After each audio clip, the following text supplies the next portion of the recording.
A baby cries for its mother, held captive by a monstrous hand. The mother watches in horror as a hulking blue monster holds her child. The creature stands amidst fallen officers, a terrifying sight under the full moon. With glowing red eyes, it lifts the helpless infant higher. The monster prepares to strike, ignoring the mother's desperate pleas. A sudden shocking impact is heard across the street. The crowd freezes, their faces masks of pure shock and disbelief. But someone rushes in, skidding to a sudden stop. A mysterious man in casual clothes now stands before the beast. The monster's arm, still holding the child, is sent flying. His expression is calm, hidden behind a simple mask and cap. The creature's severed limb thuds onto the pavement.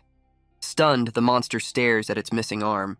Its shock quickly turns into a burning crimson rage. Unfazed, the hero flicks the blood from his hand. The enraged beast charges, tossing the baby into the air. The mother screams in terror, reaching for her falling child. In a flash, she catches her baby, holding him tight. Now the man stands alone against the fully unleashed monster. It smashes the ground with incredible force, shattering the concrete. He effortlessly sidesteps the devastating blow. A grimace of determination crosses his face. He counters with a powerful punch to the creature's torso.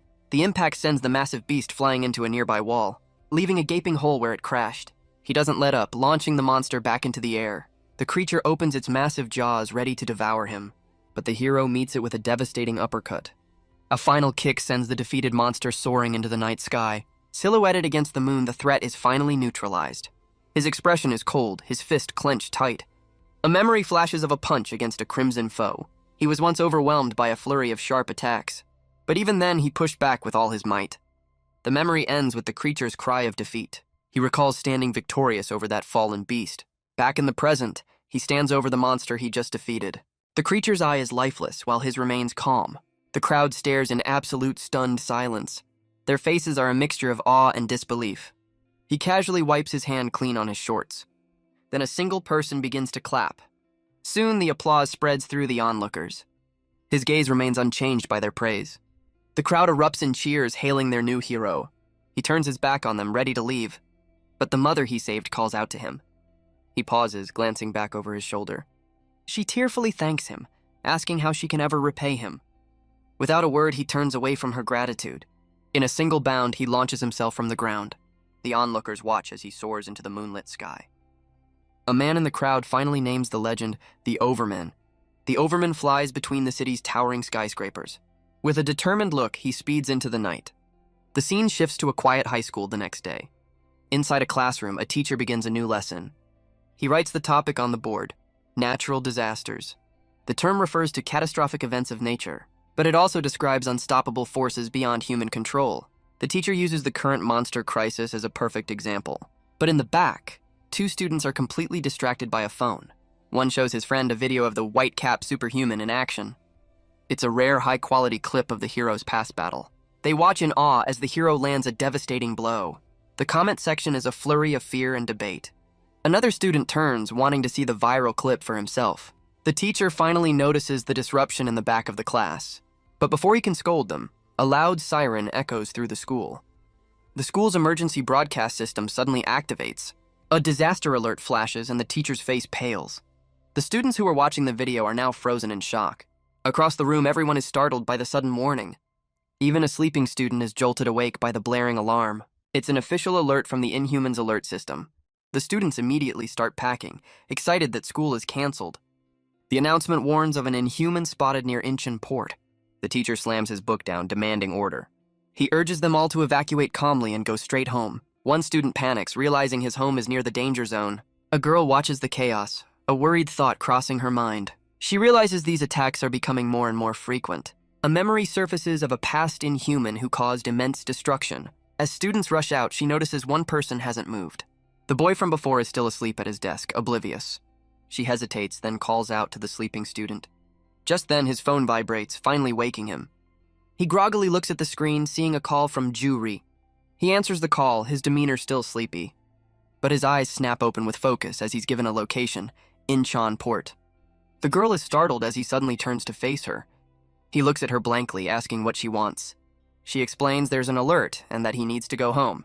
Their eyes meet for a brief, questioning moment.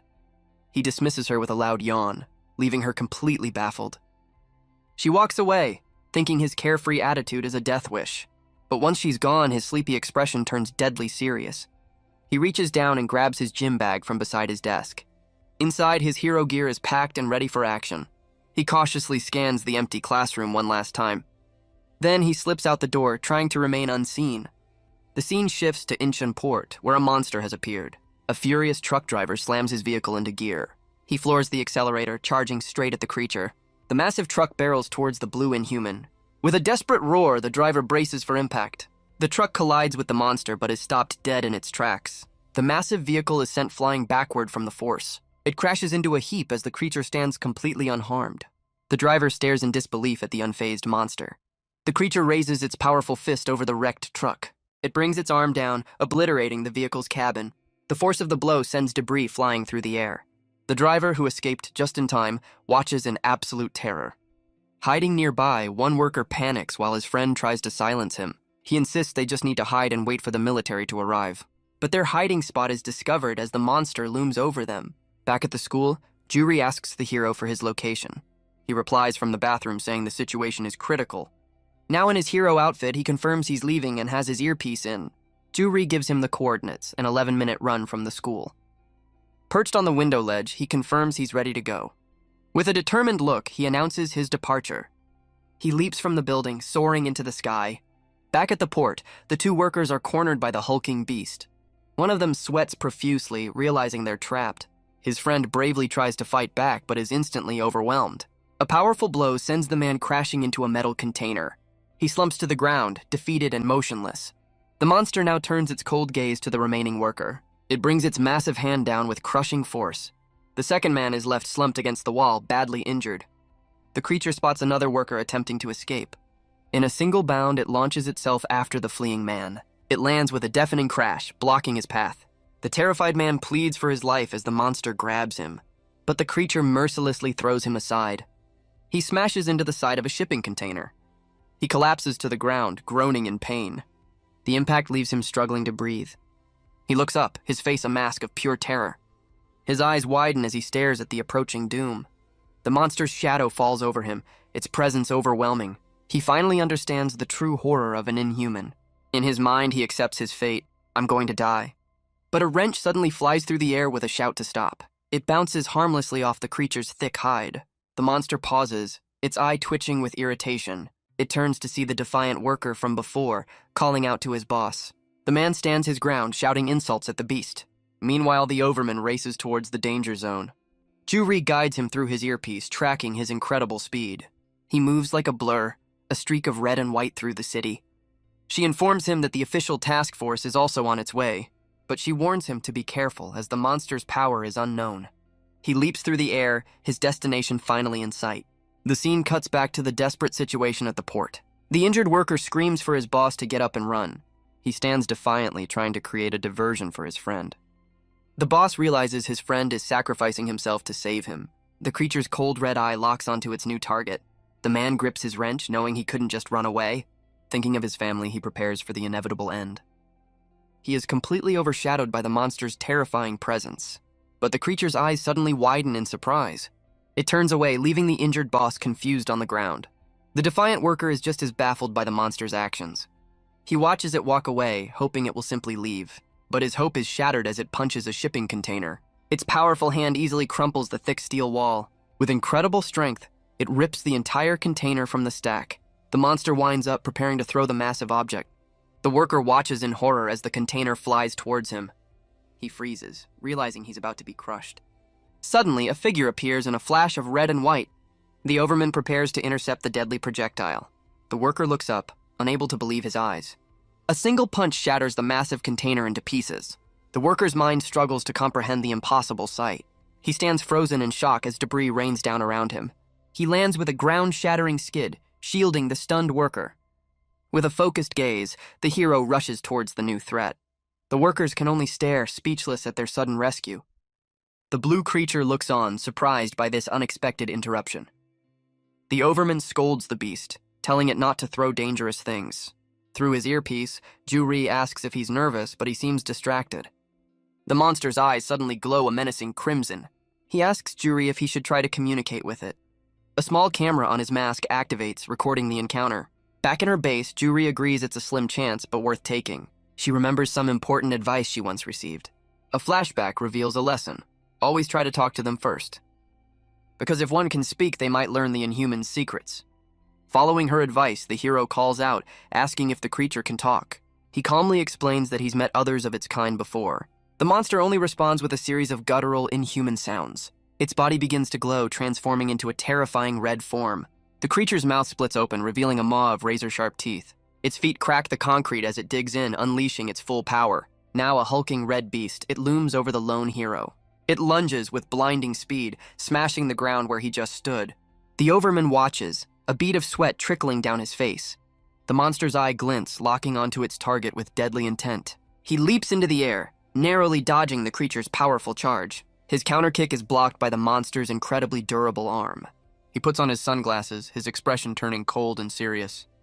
The impact sends a shockwave, but the hero is pushed back. The monster winds up its massive arm for a devastating blow. He reports to Juri that talking failed as she urges him to be careful. Just then, a military helicopter arrives, circling the chaotic scene. A news crew reports live from a helicopter hovering over the port. The reporter announces they are broadcasting from a safe distance in the air. She excitedly confirms the white-cap superhuman is on the scene. The Inhuman Subjugation Special Task Force has also arrived. Military vehicles and soldiers establish a perimeter around the port. A commander orders his troops to hold their fire and stay on standby. A soldier notes their heavy artillery can't reach the narrow battleground. The commander tells his subordinate he doesn't grasp the true threat. He explains that their weapons are useless against an Inhuman. Intelligence reports confirm the hero's power far exceeds their own. The commander grimly states the monster is just as powerful. He concludes that if the superhuman falls, they are powerless to stop it. The soldier questions their purpose, his face filled with dread.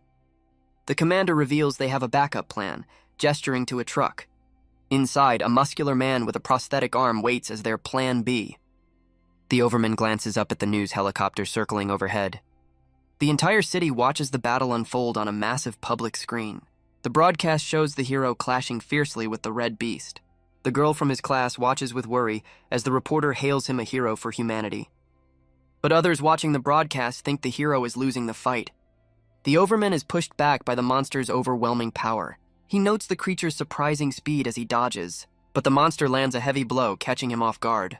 The impact sends the hero flying into a shipping container. He tumbles down the side of the container wall. The hero falls from a great height, hurtling towards the ground. He lands hard, creating a small crater on the pavement. The red monster looks down, its strange face unreadable. It suddenly launches a high-pressure stream from its mouth. The hero twists his body, narrowly avoiding the dangerous attack. A strange appendage shoots from the monster, catching the hero mid-air. The creature grabs him by the foot, stopping his attack cold.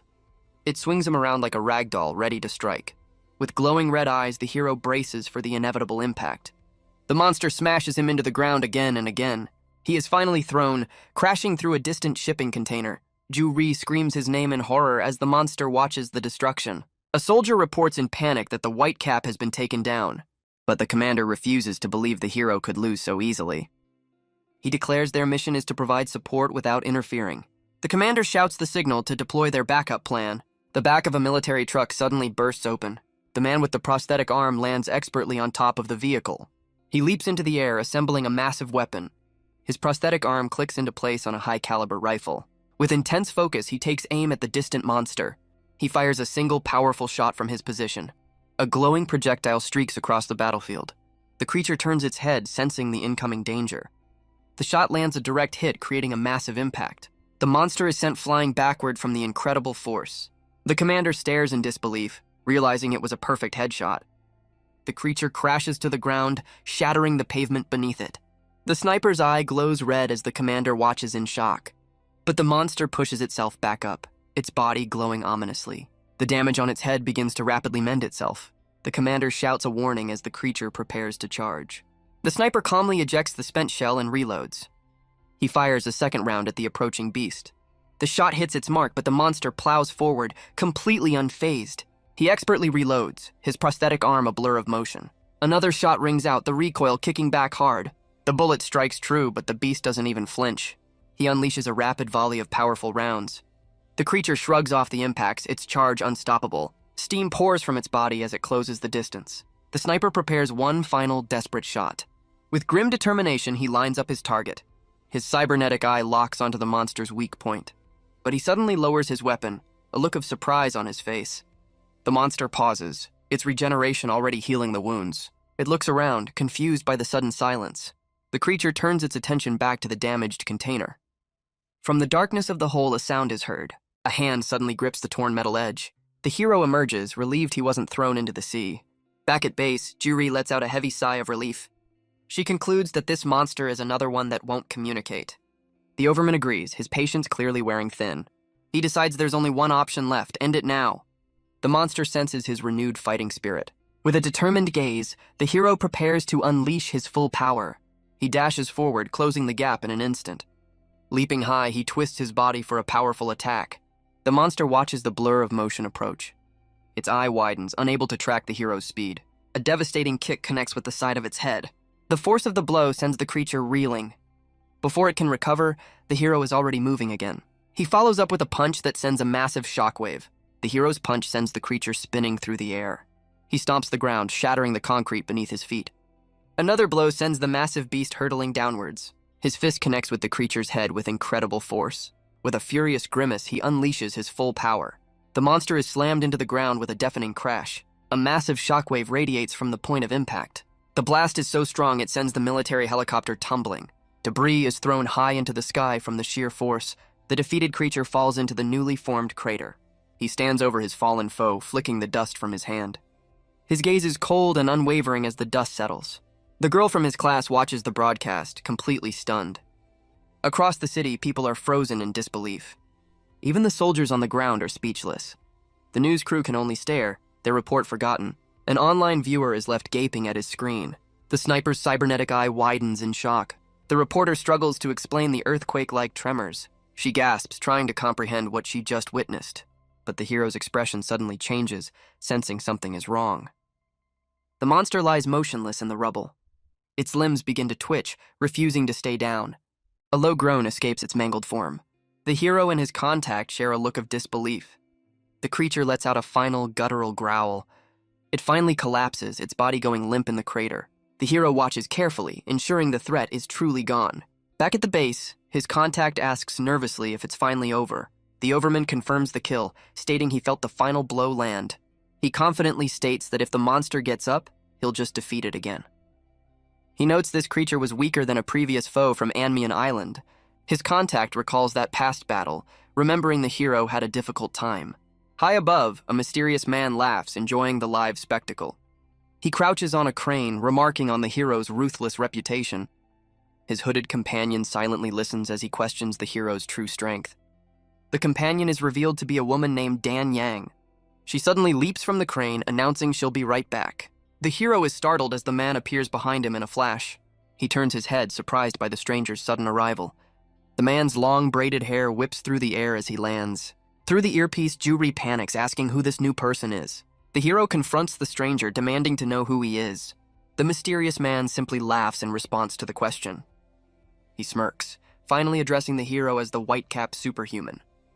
The stranger takes a confident step forward, his presence unsettling. The hero spots the second figure still perched high on the crane. He remains silent, carefully assessing the new threat. His expression is grim, his focus unwavering. He reports to Juri that there's another one of them up high. Dan Yang watches from above, her face partially hidden in shadow. The news reporter's voice trembles, announcing a strange turn of events. She informs the viewers that a mysterious man has appeared on the scene. The stranger glances up at the news helicopter, aware of the broadcast. The girl from his class watches the screen, her face filled with confusion. Elsewhere, a man watching the broadcast wonders if they're about to fight. The sniper's team is equally baffled by the unexpected arrival. The military commander and his subordinates stare, unable to comprehend the situation. He orders his men to stay on guard, admitting there's nothing they can do. The sniper remains silent, his gaze fixed on the unfolding scene. The stranger smirks, calling it a shame the fight ended so suddenly. He compares the hero's flashy style to a famous TV character, Ketchup Man. The hero is stunned, recalling the muscular TV hero from his childhood. Flustered, he denies the comparison, secretly flattered by the compliment. Back at base, Juri panics, realizing the hero is weak to praise. The hero snaps out of it, demanding to know where the stranger came from. But Juri knows this new arrival is not to be trusted. The stranger laughs, mocking the hero's lack of a sense of crisis. He reveals he's been keeping a close eye on the hero for a long time. Through TV broadcasts and social media, he's tracked his every move. He's seen every stream and clip of the hero in action. Whenever an inhuman alert sounded, the hero always appeared, no matter the danger. But the stranger clarifies his real purpose for being there. He states that watching the fight was just a bonus. He's not there for the hero. The overman is skeptical, asking why he should believe him. The stranger falls silent, his expression unreadable in the shadows. Juri warns him, reminding him of a past ambush by men in suits. They acted friendly before suddenly attacking him without warning. She warns that this man could be a government agent or part of the military. The stranger senses the hero's distrust and decides to share something interesting. He asks what the world calls people like him. The hero quietly answers, superhuman. The stranger grins, revealing that he is also a superhuman. He adds that there are many more than just the two of them. A chilling image shows a group of shadowy figures with glowing red eyes. The hero's eye widens in shock at this revelation. Juri tries to process the information, recalling other known superhumans. But until now, she believed Korea only had one unofficial superhuman, Kang. The scene shifts to a moonlit city in the United States. In a control room, a man watches the broadcast, calling the stranger a weirdo. He tells his companion, Pearl, that he recognizes the man with the braids. She asks if he means Whitecap, but he clarifies it's the other guy. Pearl wants to eavesdrop, but their tech can't pick up the conversation. The scene shifts to a fast food restaurant in Scotland. Inside, a woman is glued to the TV broadcast of the fight. Her friend interrupts, reminding her about a concert they have tickets for. Overjoyed by the news, she eagerly agrees to leave immediately. The story then jumps to a grand building in Moscow. A man named Mr. Bashilov watches the same broadcast with his subordinate. He's never seen the stranger before, but senses he's also a superhuman. But he dismisses it, clenching his fist in anger at the man's unpleasant face. Back at the port, the hero asks the stranger what his point is. He tells the man to stop following him, regardless of his powers. The overman turns to leave, ignoring the stranger's presence. But as he walks away, his stomach rumbles loudly with hunger. The stranger smirks, threatening to find him at his school to finish their talk. The hero freezes in place, his back still turned. He slowly turns around, a single tear of shock rolling down his cheek. The stranger asks if he isn't just a student without his mask. The hero's mind flashes with images of his classmates. He stands completely stunned, his secret identity exposed. Back at base, Juri is equally shocked, wondering how he could possibly know. The stranger laughs, promising to keep the hero's identity a secret. He then tells the hero to pass the message to the pink-haired guy in his ear. The hero realizes this man knows everything, even about his hidden support. The stranger reveals that the pink-haired contact is no ordinary person. A flashback shows Juri meticulously sewing the hero's mask. Another memory shows him welding and working on complex equipment. The stranger calls him a genius, admitting he was tempted to capture him. Juri panics, wondering just how much this stranger knows. The stranger laughs, amused by the hero's shocked expression. He notes the hero's atmosphere has completely changed. The hero digs his foot into the ground, preparing to fight. He cracks his knuckles, confirming the stranger's superhuman status. Juri screams into the earpiece, telling him not to fight this opponent. The hero declares that Juri is his only family. He vows to make sure the stranger can never get close to him again. The stranger and his companion exchange a silent, knowing glance. He seems surprised by the hero's sudden burst of anger. The man tries to de-escalate, insisting he's not an enemy. But the hero doesn't care, his mind set on a confrontation. The stranger accepts his choice, deciding they'll have to fight. In a flash, the hero launches a powerful kick. Juri shouts in alarm as the battle suddenly begins. The military commander watches in disbelief as the two superhumans clash. The hero leaps into the air, throwing a powerful punch. But the stranger raises his hands, ready to block the attack. He effortlessly catches the hero's fist, stopping the blow cold. The hero's eyes widen in absolute shock. His powerful punch is stopped by the stranger's open palm. Juri is horrified, realizing the hero's attack was completely neutralized. The hero stares, stunned by his opponent's incredible strength. He quickly throws another punch with his free hand. But the stranger dodges and the attack hits nothing but air. The hero is stunned to find his opponent has vanished. The stranger reappears, mocking the hero for holding back. He points out that the hero pulled his punches despite his threats. The hero's fist trembles from the force of the blocked attack. The stranger lands gracefully, completely unfazed by the exchange. The stranger scoffs, calling the hero a fool for showing mercy in a fight. He reminds the hero that he is also a superhuman. He challenges the hero to come at him with everything or risk his life. The hero is visibly stunned by the stranger's deadly intent. The man warns that if they fight, the entire port will be blown to smithereens. His expression turns grim, stating they won't stop until everything is destroyed. The hero listens silently, the wind whipping past him. Through the earpiece, Juri begs him to calm down, seeing no reason to fight. The hero admits he's unsettled that these strangers know their identities. Juri insists that he must not fight this opponent right now. She warns that he's never faced another superhuman before and must retreat. The stranger seems to sense the hero's change of heart. He laughs, realizing the hero has lost his will to fight. Turning to leave, he promises they will meet and talk again soon. But the hero calls out, stopping him in his tracks. He demands the stranger's name, refusing to let him go otherwise. The man gives a slight knowing smirk. He reveals his name is Nangi before leaping away. His companion, Dan Yang, lands beside him with a soft thud. Nangi says they're done, but Dan Yang wants to see his arms. He closes his eyes with a sly, knowing smile. A flashback shows the moment Nangi blocked the hero's powerful punch. Nangi's arm glows, still feeling the force of the hero's attack. He laughs, admitting the hero's strength is not bad at all. The hero watches as the two figures disappear into the distance. Juri confirms through the earpiece that they have finally left. The overman stands alone amidst the wreckage, the wind swirling around him. Elsewhere, the sniper's team is disappointed the fight ended so anticlimactically. In Moscow, Mr. Bashilov's subordinate is furious that the battle is over after all their waiting. But Mr. Bashilov reasons they backed off to prevent the area's total destruction. Back at the port, the hero is about to leave when two workers call out to him. He turns to see the men he saved, one supporting the other as they approach. They waited to thank him, grateful that he saved their lives. The hero's eye remains unreadable, hidden behind his simple mask. A memory flashes of him saving one of the men from a crushing blow. He recalls shielding the other from the exploding shipping container. One worker offers to treat him to a meal, much to his friend's embarrassment. Without a word, the hero turns his back on their gratitude. He stomps the ground, shattering the pavement as he prepares to leave. In a single bound, he launches himself into the sky. The military commander watches him go, announcing that Whitecap is leaving. He orders the corpse recovery team to move in and secure the scene. The sniper warns his captain that their current weapons are useless. He holds up a special round, explaining it's barely an improvement. Clenching his prosthetic fist, he calls the high-tech rifle a mere toy. The commander agrees to pass his feedback to the research division. The sniper drops the spent shells, his point made. Suddenly, the commander's phone begins to ring. He pulls it from his pocket, his expression annoyed by the interruption. He answers the call, his face tense as he listens. He reports to his superior that the superhuman has left and the inhuman is neutralized. On the other end, Commander Baek Oh-jin scolds him for the delayed report. Baek stresses that the most important task is the safe transport of the creature's body. He confirms all other agencies have been handled, so they just need to load the corpse. The recovery team works quickly, loading the massive blue creature onto a transport vehicle.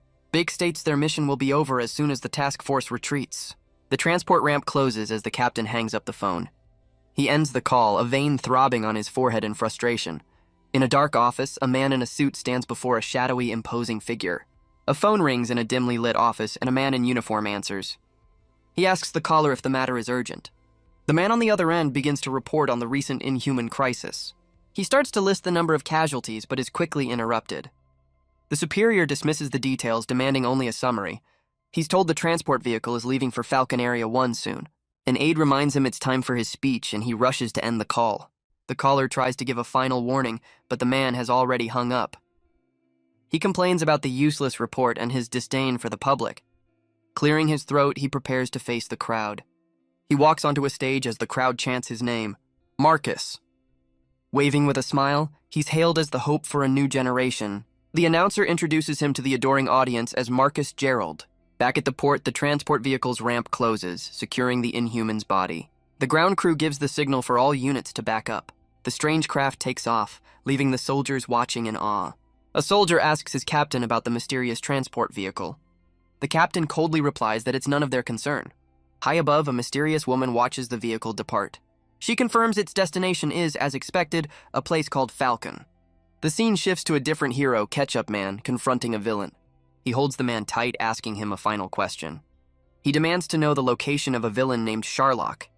The captive struggles, trying to explain he can't speak while being held. Ketchup Man misinterprets his struggles as defiance. The villain desperately tries to cooperate, but it's too late. With a powerful throw, he sends the man hurtling towards the city below. The impact creates a massive explosion against a skyscraper. The villain lies defeated amidst the rubble and smoke. The hero flies off, his expression grim and unyielding. He unleashes his signature move, the ketchup smash. The powerful blow connects with devastating force. His opponent is slammed into the ground, pleading for mercy. Ketchup Man looks down, completely unfazed by the villain's defeat. He scolds the man, revealing that was only a fraction of his true power. With a stern warning for Sherlock, he declares himself the protector of Earth.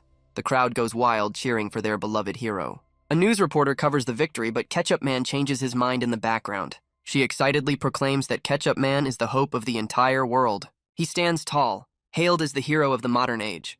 His signature glove sparkles in the sunlight. The people chant his name as he strikes a triumphant pose. But the entire scene is revealed to be a TV show with rolling credits. The show's catchy theme song plays from a television set. The Overman Kang watches the finale, sad that he has to wait another week. His friend Juri is suddenly woken from his sleep. Juri asks how he has so much energy, but Kang insists he couldn't miss the premiere. As Kang starts to spoil the episode, Juri quickly tries to shut him up. Kang lies back down, still blushing over Nangi's comparison. He suddenly remembers something important, realizing school isn't canceled. Juri explains that since the Inhuman was defeated, classes are back to normal. In a panic, Kang rushes to get ready, leaving a trail of clothes behind him. The scene shifts to the streets of Incheon on the way to school. Kang overhears two students arguing about the previous night's battle. One insists Whitecap wasn't defeated, demonstrating the blocked punch. His friend argues the hero was clearly at a disadvantage, but the other remains a loyal fan. The argument escalates as one questions the other's right to judge the hero. He tells his friend not to disrespect Whitecap as Kang walks past them. The student passionately declares that Whitecap is a true hero, but another classmate interrupts, spreading a rumor that the hero is a military cyborg. His friend mocks him, calling him a superfan who can't even fight. The argument heats up as one of them prepares to throw a punch, but his fist is stopped mid-air by an intimidating stranger. The massive man threatens them, and they immediately apologize in terror. One student recognizes him with a gasp, the infamous Choi Tae-ik. Tae-ik complains that the student's punch ruined his morning. He pauses, a strange look of confusion on his face. The students stand frozen as Tae-ik stares them down. He then turns his menacing gaze on Kang, who was just walking by. Kang gives him a blank stare, which only angers the bully more. Realizing his mistake, Kang quickly apologizes. Tae-ik grabs Kang's hair, delivering a final chilling threat. He walks away, leaving the students shaken by the encounter. The two friends tremble, wondering who that dangerous person was. One of them explains he's part of the notorious Gundu gang. The gang was formed at a local middle school by a ruthless leader. They are known for their strength and have a fearsome reputation in Incheon. He reveals that Tae-ik is their second in command, and the gang now rules their new high school. The student despairs, realizing their school life is about to become a nightmare. His friend sighs, pointing out that even Kang got into trouble just for looking. He warns his friend to stay away from the gang and keep a low profile. The scene shifts to classroom 1 to 3, where someone calls out a name. A girl with a bandaged face is jolted awake at her desk. Her friend scolds her for sleeping through class again. She touches her friend's face, telling her to quit boxing before she gets hurt more. The concerned friend is introduced as Yo Jinju. Just then, Kang drags himself into the classroom. As he sits down, Jinju calls out to get his attention. Kang looks over at her, his expression blank and tired. With a slight smirk, she calmly informs him that his fly is open. Kang freezes in place as Jinju stares at him with a deadpan expression. He quickly turns away in embarrassment as another girl tells Jinju to leave. The girl with the bandaged face tells Jinju she smells like cigarettes. She then warns Jinju to stop hanging out with a bad crowd. Jinju dismisses her friend's concern, asking if she's her mother. She then offers a deal. She'll consider it if her friend quits boxing. The boxer girl looks away, calling her friend an idiot under her breath. Meanwhile, Kang frantically fumbles with his pants, drawing her attention. She rests her head on her desk, thinking both of them are idiots. The scene shifts to a bright blue sky filled with soaring seagulls. Far away, a lone boat drifts in the middle of the Atlantic Ocean. Something suddenly splashes into the water near the vessel. An old fisherman's eye narrows, sensing the disturbance. He turns to look over the side of his boat into the vast ocean. He spots a massive, dark shadow moving just beneath the surface. Leaning over the railing, he stares in disbelief at the strange shape. A flashback begins, showing a large penguin doll on the boat 5 minutes earlier. The fisherman asks his friend about the doll while preparing his nets. His friend explains it's a cheap birthday gift for his daughter, Ruby. He proudly states his daughter's dream is to see penguins in Antarctica. The man confirms he's heading home soon, worried his daughter might forget his face. The fisherman laughs as his friend boasts about how much his daughter can talk now. He grows sentimental, remarking on how quickly children grow up. This makes him realize he hasn't bought his own daughter a gift in a long time. His friend tells him to bring the penguin inside before it gets wet. The scene cuts back to the present as something splashes into the ocean. The fisherman's eye widens, sensing the danger once more. He quickly turns his head, scanning the water's surface. His face fills with alarm as he spots the massive shadow again. Inside the cabin, his friend steers the boat, determined to get home for his daughter. He stares down at a massive, dark shape swirling just beneath the waves. Suddenly, a giant blue dome breaks the surface of the ocean. A monstrous sea creature erupts from the water with a tremendous splash. It slams into the side of the fishing boat, splintering the wooden hull. Inside the cabin, the captain is thrown violently by the impact. He stumbles, calling out to his friend in a panic. A massive webbed foot crashes through the deck of the ship. The captain's face contorts in terror at the sight. A strange, chameleon-like inhuman stands over his fallen friend.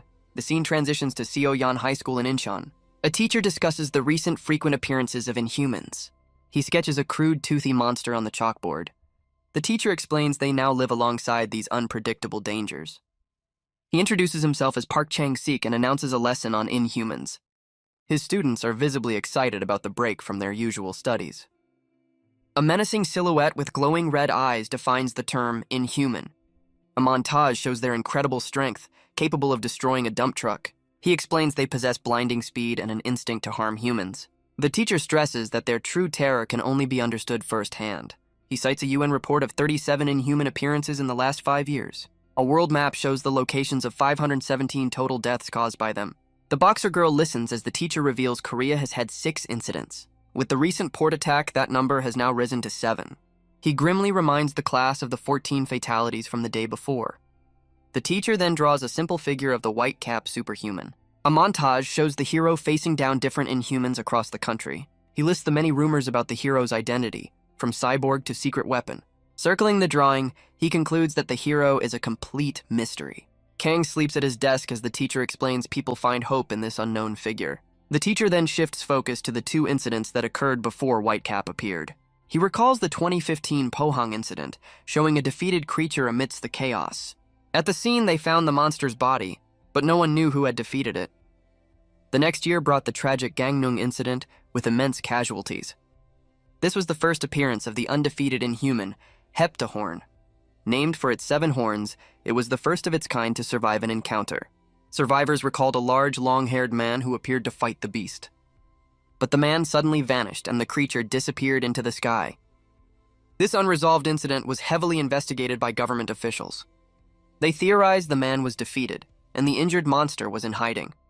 This led to the creation of the Center for Inhuman Disaster Alert. A special military unit, the Inhuman Subjugation Task Force, was also formed. The teacher circles 3 figures on the board, questioning their connection. He wonders if the long-haired man truly died, and if so, where is the beast that defeated him? He then asks about Whitecap's identity, wondering if he's related to the other 2. But the biggest question, he says, is where the Inhumans came from in the first place. He pauses, looking out at his students for a reaction. He's met with the sight of his entire class fast asleep. Slamming his desk, he wakes them up for one final announcement. He scolds them, reminding them that a student's duty is to learn. He insists the most important thing for them is to care about the world around them. He passionately tells them not to live passively. During these trying times, he urges them to do more than just study or play games. He pleads with them to take more interest in the world. With that, he dismisses the class, his speech finally over. The boxer girl watches him go, a thoughtful expression on her face. Now in his car, the teacher takes a call, saying he left class early. He explains he has to be there for the anniversary of someone's passing. He hangs up the phone, his resolve hardening as he grips the wheel. Tears stream down his face as he admits he has to go see his son. A memory of his child surfaces as the scene shifts to a boat in the Atlantic Ocean. The fisherman stares in horror as the creature stands over his fallen friend. He screams, scrambling back into the cabin to grab the radio. With trembling hands, he frantically mashes the emergency button. He shouts into the radio, desperately trying to give his coordinates. But a powerful blow sends the radio flying from his grasp. The fisherman is struck down before he can finish his call for help. The massive inhuman looms over him, its victory absolute. It grabs the man's face, its sharp claws digging in. With his last breath, the fisherman pleads for someone to save him. The broken radio crackles to life, an operator's voice asking for the ship's name. The scene shifts to a peaceful day as a beach ball floats through the sky. Nearby, passengers on a luxury cruise ship enjoy a sunny afternoon. People laugh and relax by the pool, unaware of the nearby danger. The massive vessel is revealed to be the SS Opera, a Royal Utopia cruise ship. Inside the ship's bridge, an officer asks for a situation report. A crew member reports they received a distress call from a fishing boat, but it was cut off. They learn the boat is only 10 nautical miles away, a 25-minute trip. The captain immediately orders a course change to mount a quick rescue. Back on the fishing boat, the penguin doll lies discarded on the deck. The man who bought it for his daughter is now motionless on the splintered floor. A lone survivor watches as the cruise ship appears on the horizon. The story returns to Seoyan High, where Kang complains about being hungry. In the lunch line, a student is told to stop complaining about his diet. He then whines about the lack of cute girls in their class. The two students, Wu Changryul and Li Daebang, discuss their class placement. Changryul asks if their luck has to do with the infamous Gundu gang. Daebang explains the gang's leaders are all in the higher-numbered classes. But Changryul points out a smirking student, one of the gang's lackeys. The student, Gi Duek-gun, is in their class, but Daebang warns his friend to stay away. Changryul gives his friend a serious look, a plan forming in his mind. Changryul suggests another student, Quan Chul, could take on the gang. His friend explains Quan Chul is strong but avoids fighting unless provoked. A flashback shows Quan Chul effortlessly defeating a middle school bully. Changryul wishes he'd befriended the quiet fighter sooner. Back in the lunch line, Daebang asks for his favorite dish. He nervously asks the lunch lady for a little more food.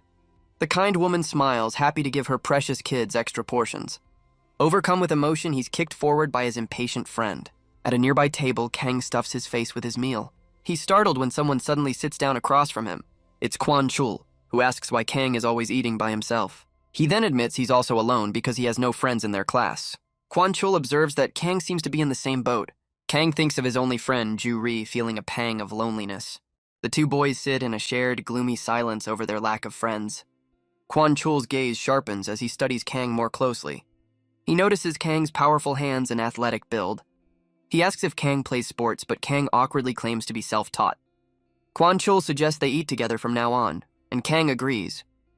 Their meal is interrupted as another student is sent flying past them. The student crashes hard onto the cafeteria floor. The Gundu gang stands over the fallen student, demanding he move faster. Choi Tae-ik's squad cuts the line, warning everyone to stay out of their way. The other students whisper in fear, recognizing the infamous gang. Kang and Quan Chul silently watch the commotion from their table. Tae-ik announces he's in a bad mood and looking for a fight. He declares he's going to beat up the first 5 people he doesn't like. The scene shifts to a U.S. government office at night. The Secretary of Defense feels helpless, forced to wait for 2 people to arrive. An aide announces their arrival as a door opens with a bright light. 2 new figures are introduced, the formidable St. Pearl and Galen Withrow. An official explains the situation is urgent, calling it an unbelievable worst-case scenario. Pearl's eye narrows as she questions what he means by worst-case scenario. He reveals a cruise ship with 3,000 people has been attacked by an inhuman at sea. Both superhumans are stunned by the news of an attack in the middle of the ocean. Pearl realizes the passengers are completely trapped, making it a dire situation. The official confirms the clock is ticking, but mentions there's an even bigger concern. Pearl cuts him off, insisting they get the details on the way as they need to leave now. He quickly agrees, directing them to a waiting helicopter. As they leave, the Secretary of Defense simply tells them to come back safe. The team exits the room, leaving the Secretary alone at his desk. The double doors slam shut, sealing the tense atmosphere inside. The Secretary lets out a heavy sigh, unnerved by their powerful presence. He stares at the door, finally understanding the intimidating nature of superhumans. The scene shifts to Nangi in a ruined building under a full moon. Danyang reports that the media is in a frenzy since their encounter with Whitecap. She adds that someone has even put a bounty on them, which Nangi finds hilarious. Danyang questions his decision to appear on a live broadcast, but he dismisses her concern. He leaps across the rubble, stating the situation is now too interesting to ignore. With a smirk, Nangi predicts the world will soon fall into chaos. He considers a newspaper clipping, wondering which side will be more fun to join. Back on the helipad, the official urges the 2 superhumans to board the helicopter. Pearl and Withrow climb into the aircraft without a word. The official buckles his seatbelt, feeling like he's heading to his own funeral. He nervously starts to remind the two to buckle their seatbelts. Realizing his mistake, he awkwardly tells them not to bother if they're uncomfortable.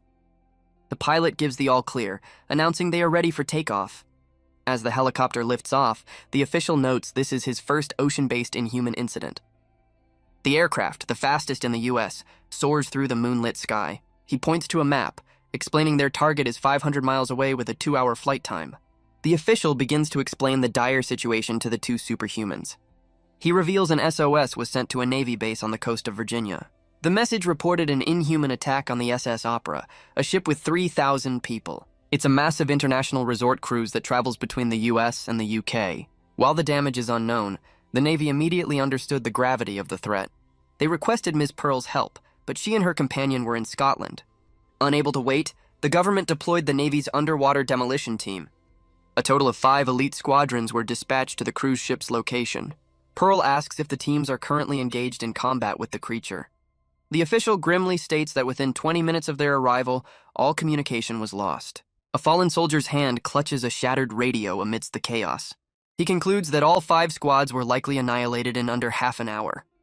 The official sweats, admitting there's an even bigger problem to address. The two superhumans exchange a serious glance, demanding to know what it is.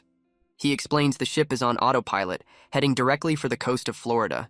Withrow realizes this means they'll be letting the inhuman loose on land. The official confirms their fears, his expression grim. He reveals the government has approved fighter jets with nuclear missiles to intercept the ship. Pearl and Withrow are stunned by the government's ruthless decision. The official explains it was deemed the best course of action with unknown survivors. He trembles, admitting they have no idea what's happening on that ship.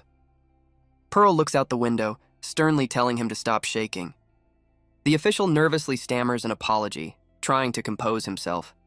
As their helicopter flies through a storm, she tells him not to be so pessimistic. With a determined gaze, she declares that she is here now. The scene cuts back to the cafeteria at Seoyan High School. Taeyik's menacing eyes scan the terrified students. He announces he's going to beat up 5 people he doesn't like the look of. His first target is the student he already knocked to the floor. Taeyik grabs the boy's hair, ignoring his desperate apologies. Muhi, the girl with the bandaged face, calls out to stop the bullying. She confronts the gang members with a fierce expression. Taeyik challenges her, but Muhi defiantly repeats her demand. Other students in the cafeteria stare in disbelief at her courage. The scene highlights the contrast between Muhi's boldness and the danger she faces. Kang and Quan Chul silently observe the escalating confrontation. They continue to watch, their expressions unreadable. Muhi stands firm, undeterred by the gang's presence. Her friend Jinju calls out her name in alarm. Taeyik reacts with a smirk, still holding the student he previously struck. He walks towards Muhi, questioning the unusual events of the day. Taeyik warns her he shows no mercy, but Muhi calls him foolish. He raises his hand, preparing to strike Muhi. Muhi flinches, bracing herself for the impending impact. Suddenly, Quan Chul intervenes, grabbing Taeyik's raised arm. Quan Chul holds Taeyik's arm, expressing his displeasure with the situation. A close-up shows intense and focused gaze. Quan Chul looks at Taeyik, calling him a giant freak. The other gang members are surprised, recognizing Quan Chul. Chang Ryul and Dae Bang excitedly realize Quan Chul is about to fight the gang. Taeyik turns, annoyed by Quan Chul's interference. His eyes narrow, showing his rising anger. Taeyik launches a powerful kick towards Quan Chul. Quan Chul swiftly dodges the attack, creating a gust of air. Taeyik is surprised that Quan Chul managed to evade his strike. Quan Chul stands ready, challenging Taeyik to continue his taunts. Chang Ryul and Dae Bang cheer loudly, supporting Quan Chul's stand. Quan Chul retaliates with a powerful kick of his own. He follows up with a forceful punch, connecting with Taeyik's face. Taeyik's head snaps back from the force of Quan Chul's punch. The other students in the cafeteria watch the fight in stunned silence. The powerful blow connects squarely with the bully's jaw. Quan Chul's eyes narrow, his focus entirely on his opponent. The other gang members can't believe what they're seeing. Quan Chul plants his foot firmly on the ground, ready for the next move. Taeyik stumbles backward, clearly dazed by the unexpected attack. He spits, admitting Quan Chul is more than just talk. Taeyik cracks his knuckles, promising that the real fight is about to begin. Quan Chul is surprised his full-powered punch didn't end the fight. A new, imposing figure suddenly appears, asking if they're done. The fighters and onlookers are all startled by the sudden interruption. Another group of gang members arrives, criticizing the lack of table manners. Quan Chul tells the newcomer to back off, protecting Muhi. The man is introduced as Nam Gungmu, a leader of the Gundu gang. The other students whisper in fear, recognizing the notorious gang leader. A student explains that Nam Gung-moo is the most ruthless of the three heads. Nam Gung-moo pats Tae-ik's back, complaining about his day being ruined. Tae-ik glares at Kwon-chul, vowing to get even next time. Nam Gung-moo turns to Kwon-chul, telling him he's crossed a line. Kwon-chul stands his ground, completely unfazed by the threat. With a final chilling promise, Nam Gung-moo turns to leave with his crew. Kwon-chul watches them go, his expression unreadable. Chang Ryul complains about being stuck in the same class as the dangerous gang. He lets out a loud burp, startling the girls at a nearby table. The girls look around, wondering what the strange sound was. The scene shifts to a helicopter flying through a violent thunderstorm at sea. The official nervously announces that they have arrived at their destination. The helicopter hovers over a massive, dark cruise ship in the pouring rain. Inside, Pearl calmly tells the official to open the door. The helicopter door slides open, revealing the raging storm outside. The official explains they will communicate through biometric earpieces. He will act as their coordinator, relaying information on the situation. Without hesitation, Pearl leaps from the helicopter towards the ship below. She orders the official James to contact the higher-ups immediately. With a determined glare, she tells him to call off the nuclear strike.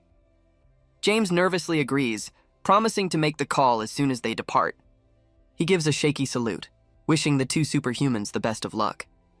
Withrow follows Pearl, jumping out into the dark, stormy sky. The two heroes plummet through the rain toward the massive cruise ship. They land on the helipad, which is covered in the aftermath of a brutal attack. The two superhumans exchange a silent, grim look. Pearl surveys the chaos, confirming an inhuman was definitely responsible. Withrow agrees, noting the creature's overwhelming power before they move out. From the shadows, a massive reptilian eye watches them, reflecting Pearl's image. The chameleon-like inhuman stands silently amidst the destruction. Back in the helicopter, James pulls up a laptop to brief the heroes. He explains the ship's complex layout will make finding the creature difficult. Pearl wonders aloud if they can lure it out by causing a commotion. James confirms through her earpiece that they'll have to split up to be effective. He suggests they divide their search between the ship's upper and lower levels. A diagram shows their current location and the proposed search paths. The plan is for one to search down while the other searches up, looking for survivors. James voices his concern that this strategy means they might have to fight the inhuman alone. Pearl declares it can't be helped. She'll take the upper level to find survivors quickly. Withrow agrees, stating he will head to the lower decks. Pearl tells him to alert her the moment he enters combat. She leaps from the helipad, grabbing onto the side of the ship's main structure. With incredible strength, she begins to scale the massive vessel. She creates handholds in the metal hull, climbing the sheer wall with ease. Withrow digs his fingers into the metal, continuing his descent. He hangs from the massive hull, searching for a way inside. Kicking off the wall, he launches himself towards a lower section. He pulls his arms back, preparing to smash through the ship's exterior. The impact shatters the thick metal plating with a powerful blast. Withrow lands inside amidst a cloud of dust and debris. He rises from the jagged hole he created in the floor. His eyes narrow, scanning the dark, unfamiliar surroundings. He finds himself in a massive cargo hold filled with boxes. Over the comms, James confirms his location and asks for a report. Withrow walks through the aisles, stating he sees no one yet. He reports the area seems untouched and decides to look around. James then checks in with Pearl, asking how her search is going. She grimly reports that she has only found bodies so far. Pearl has searched the bridge, control room, and information center. She describes the horrific scene as looking at hell itself. James notes the creature is elusive, but Pearl says his voice is breaking up. He winces as a burst of static hits his earpiece. James worries about the comms malfunctioning so soon into the mission. He theorizes they're in the Bermuda Triangle, making communication difficult. Pearl complains about the static when she hears a faint groan nearby. Her head snaps to the side, alerted by the unexpected sound. A survivor gasps about a monster, and Pearl realizes someone is alive. She kneels down, trying to get the man's attention while reporting her find. But the man has lost his mind, screaming at her in terror. James feels helpless as the comms fail, leaving him unable to assist. Down in the cargo hold, Withrow tries to contact the others. He taps his earpiece, frustrated by the constant static. Suddenly, a voice calls out, "Saint Pearl," and he turns in surprise. A small girl peeks from behind a shelf, mistaking him for the other hero. The little girl asks if he's here to save them, mistaking him for Pearl. He corrects her before pushing open a door marked with bloody handprints. The doors swing open, revealing a dark, silent hall. Withrow enters the event hall, noting the overwhelming scent of blood. He taps his earpiece in frustration, unable to get a signal. In the distance, he spots a figure that looks exactly like his partner. The figure stands with its back to him amidst the wreckage. Withrow calls out, confused by Pearl's sudden appearance. The figure slowly turns its head to face him. It's Pearl, looking back at him with a cold, empty stare. He asks how she managed to get to the upper levels so quickly.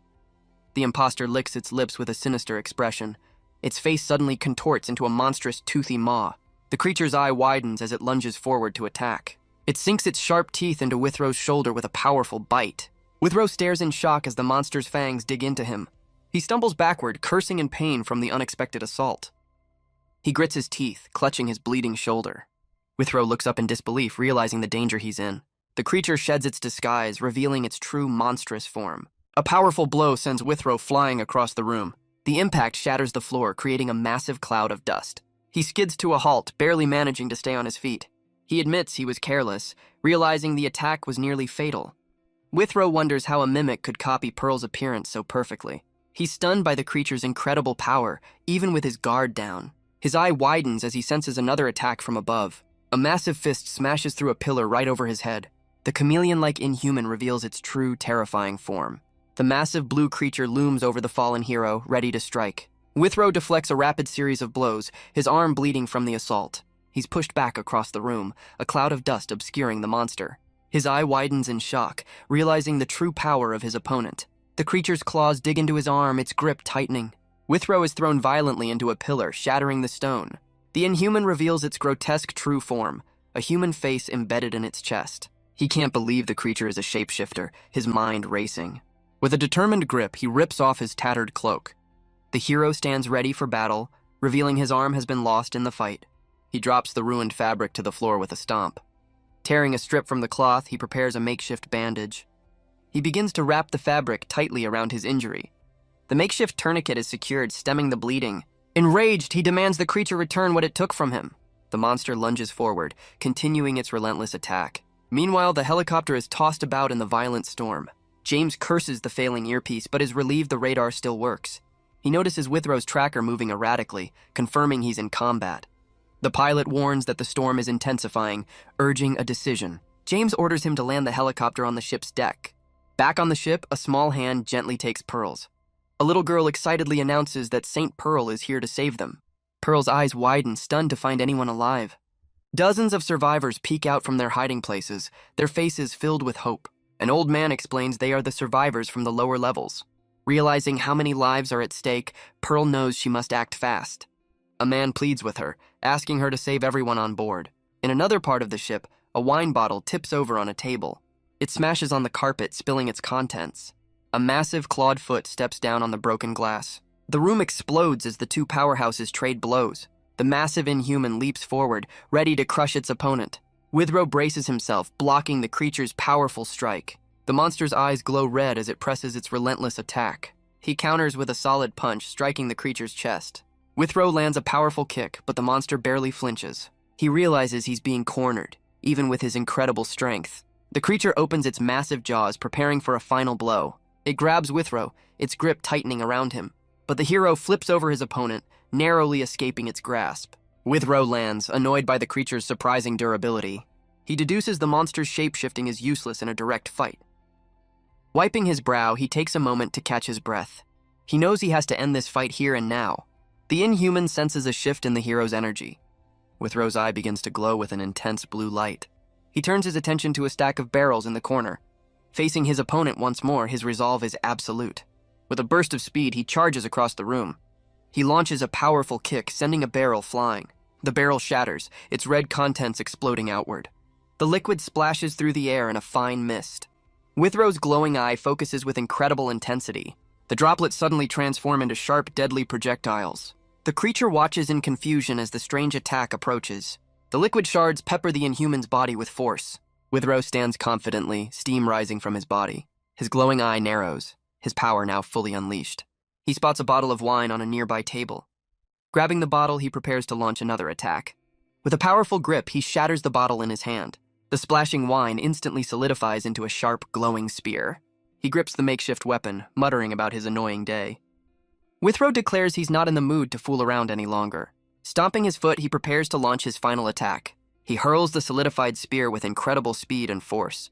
A flashback shows two men observing Withrow in an interrogation room. They recall how he single-handedly took down two entire street gangs. One of the men, James, confirms Withrow's incredible feats. Across the table, Pearl acknowledges that he is clearly a superhuman. She asks how he managed to stop his own bleeding in an instant. Their eyes lock, a silent understanding passing between them. Pearl holds up her cup, where the coffee has been turned to solid rock.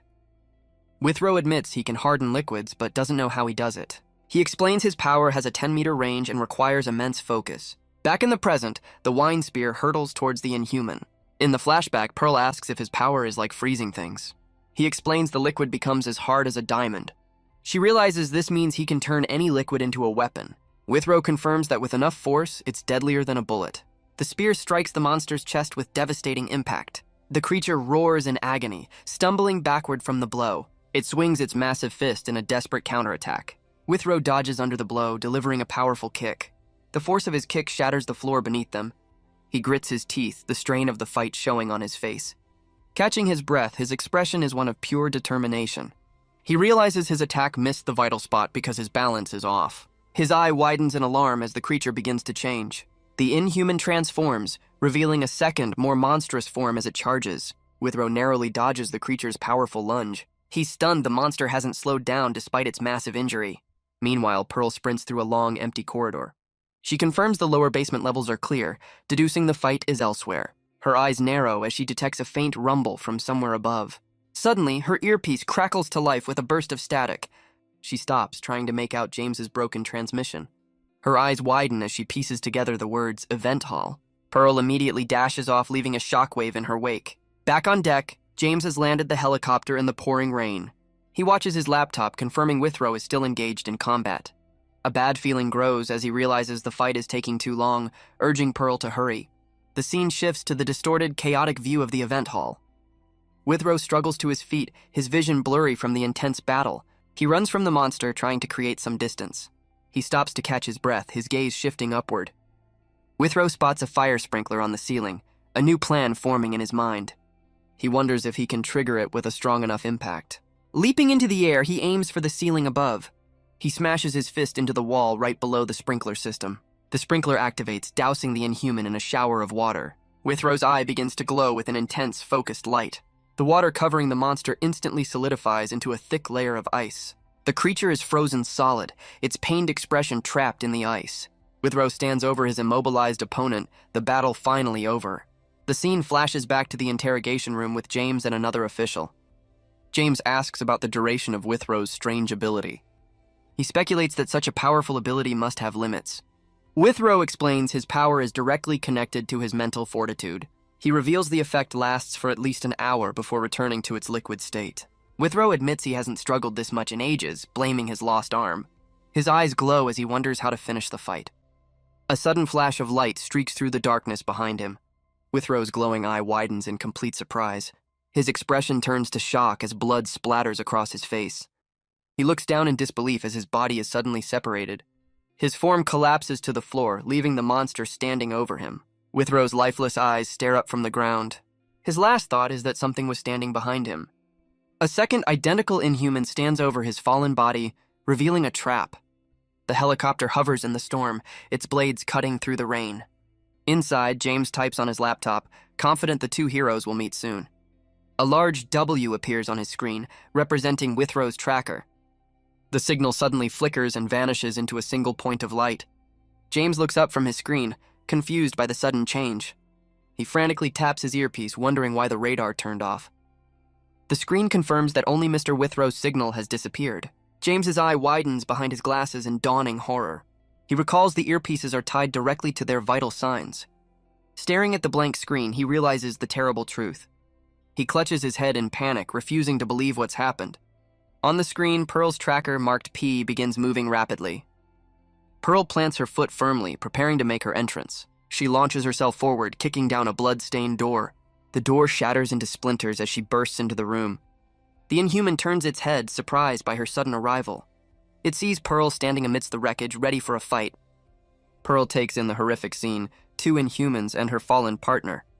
Her eyes narrow with a cold, determined fury. She glares at the two monsters, one of which is still trapped in ice. A flashback begins, showing Pearl and Withrow after a previous battle. Pearl recalls telling him that despite his cold exterior, he's a valued team member. She sits with him on a park bench, explaining how grateful everyone is. Pearl adds that their coordinator, James, was especially happy he joined. Withrow remembers James offering him a ridiculous costume, which he flatly refused. Back on the bench, Pearl warns that Inhumans are unpredictable dangers. She stresses that if one of them were to fall in battle, the other must remain calm and act rationally, unlike a child who trips and falls. Withrow silently considers her words, his expression unreadable. Pearl insists that retreating is a valid strategy, urging him not to act on emotion. She explains that being shaken up makes it harder to fight effectively. Her final point is that the survivor must protect the world no matter what. Withrow's eye glows as he scoffs, calling her words useless. He stands, declaring that if an enemy can beat her, he's not sticking around. Withrow walks away, coldly stating he won't be fazed even if she's defeated. The memory fades as a child's voice echoes his sentiment. A symbolic image shows the child reaching for a frozen fountain as his balloon floats away. Pearl smirks at the memory of his tough guy act. The scene transitions back to the present. Her hair now tied back, she admits to herself that she was spouting nonsense. The second Inhuman breaks free from the ice, roaring in fury. In a flash of light, Pearl unleashes a devastating attack. The room explodes from the force of her initial assault. With glowing eyes and a furious scream, she forgets her own advice about staying cool. The monster's face contorts in shock at her overwhelming power. Her fist connects with the creature's jaw in a brutal blow. She follows up with a powerful kick that sends the monster reeling. The battle ends swiftly as she looks down at the aftermath. Her eye reflects a deep sorrow, her mission now one of vengeance. Pearl stands over the fallen creature, her gaze fixed on her defeated partner. She looks down at her fallen partner, her expression unreadable. Pearl kneels, reaching for her fallen comrade. The defeated Inhuman lies motionless on the floor behind her. But a sudden attack from the creature strikes her from the side. The monster's eyes widen as it lands a surprising blow. The sharp limb pierces through her shoulder. Her hand falls limp from the shock of the injury. Ignoring the pain, she gently closes her partner's eyes for the last time. Pearl rises, wounded but resolute, standing over her friend's body.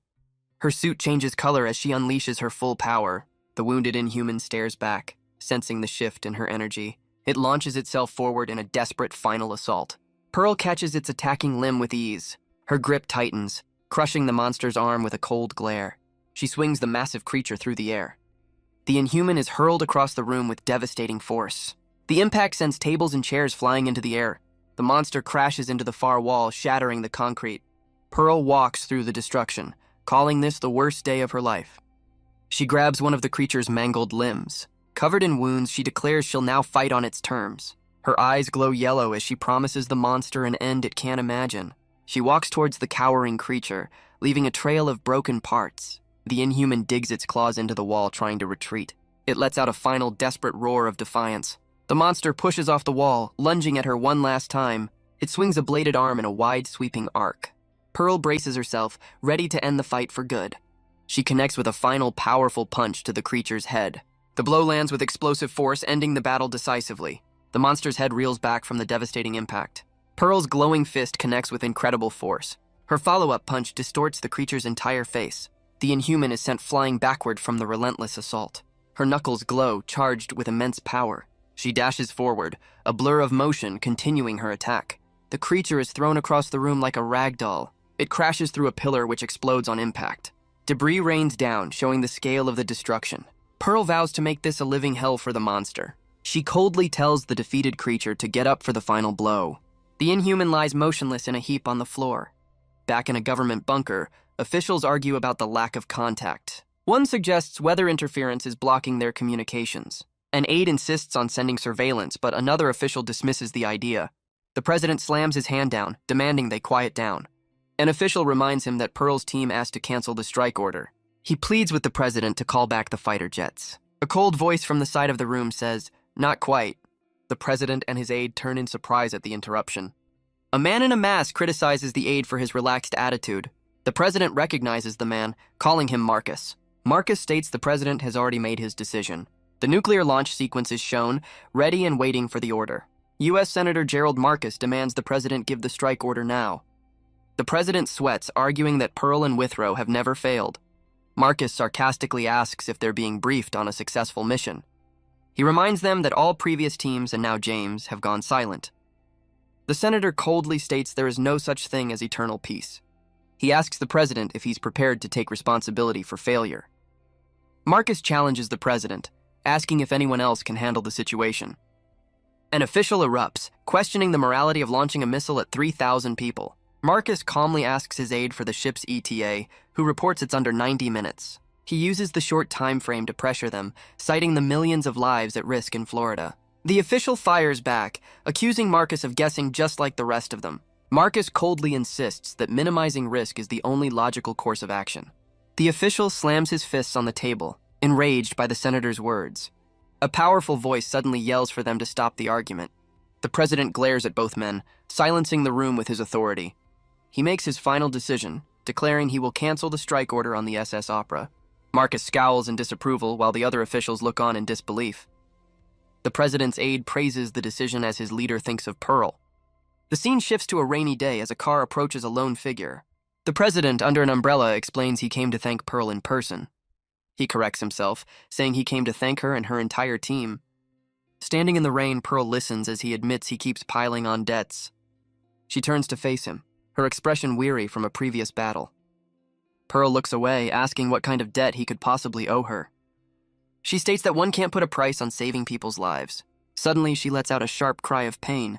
Back in the present, Pearl is suddenly ensnared by thick, sticky webs. She struggles but finds herself completely immobilized.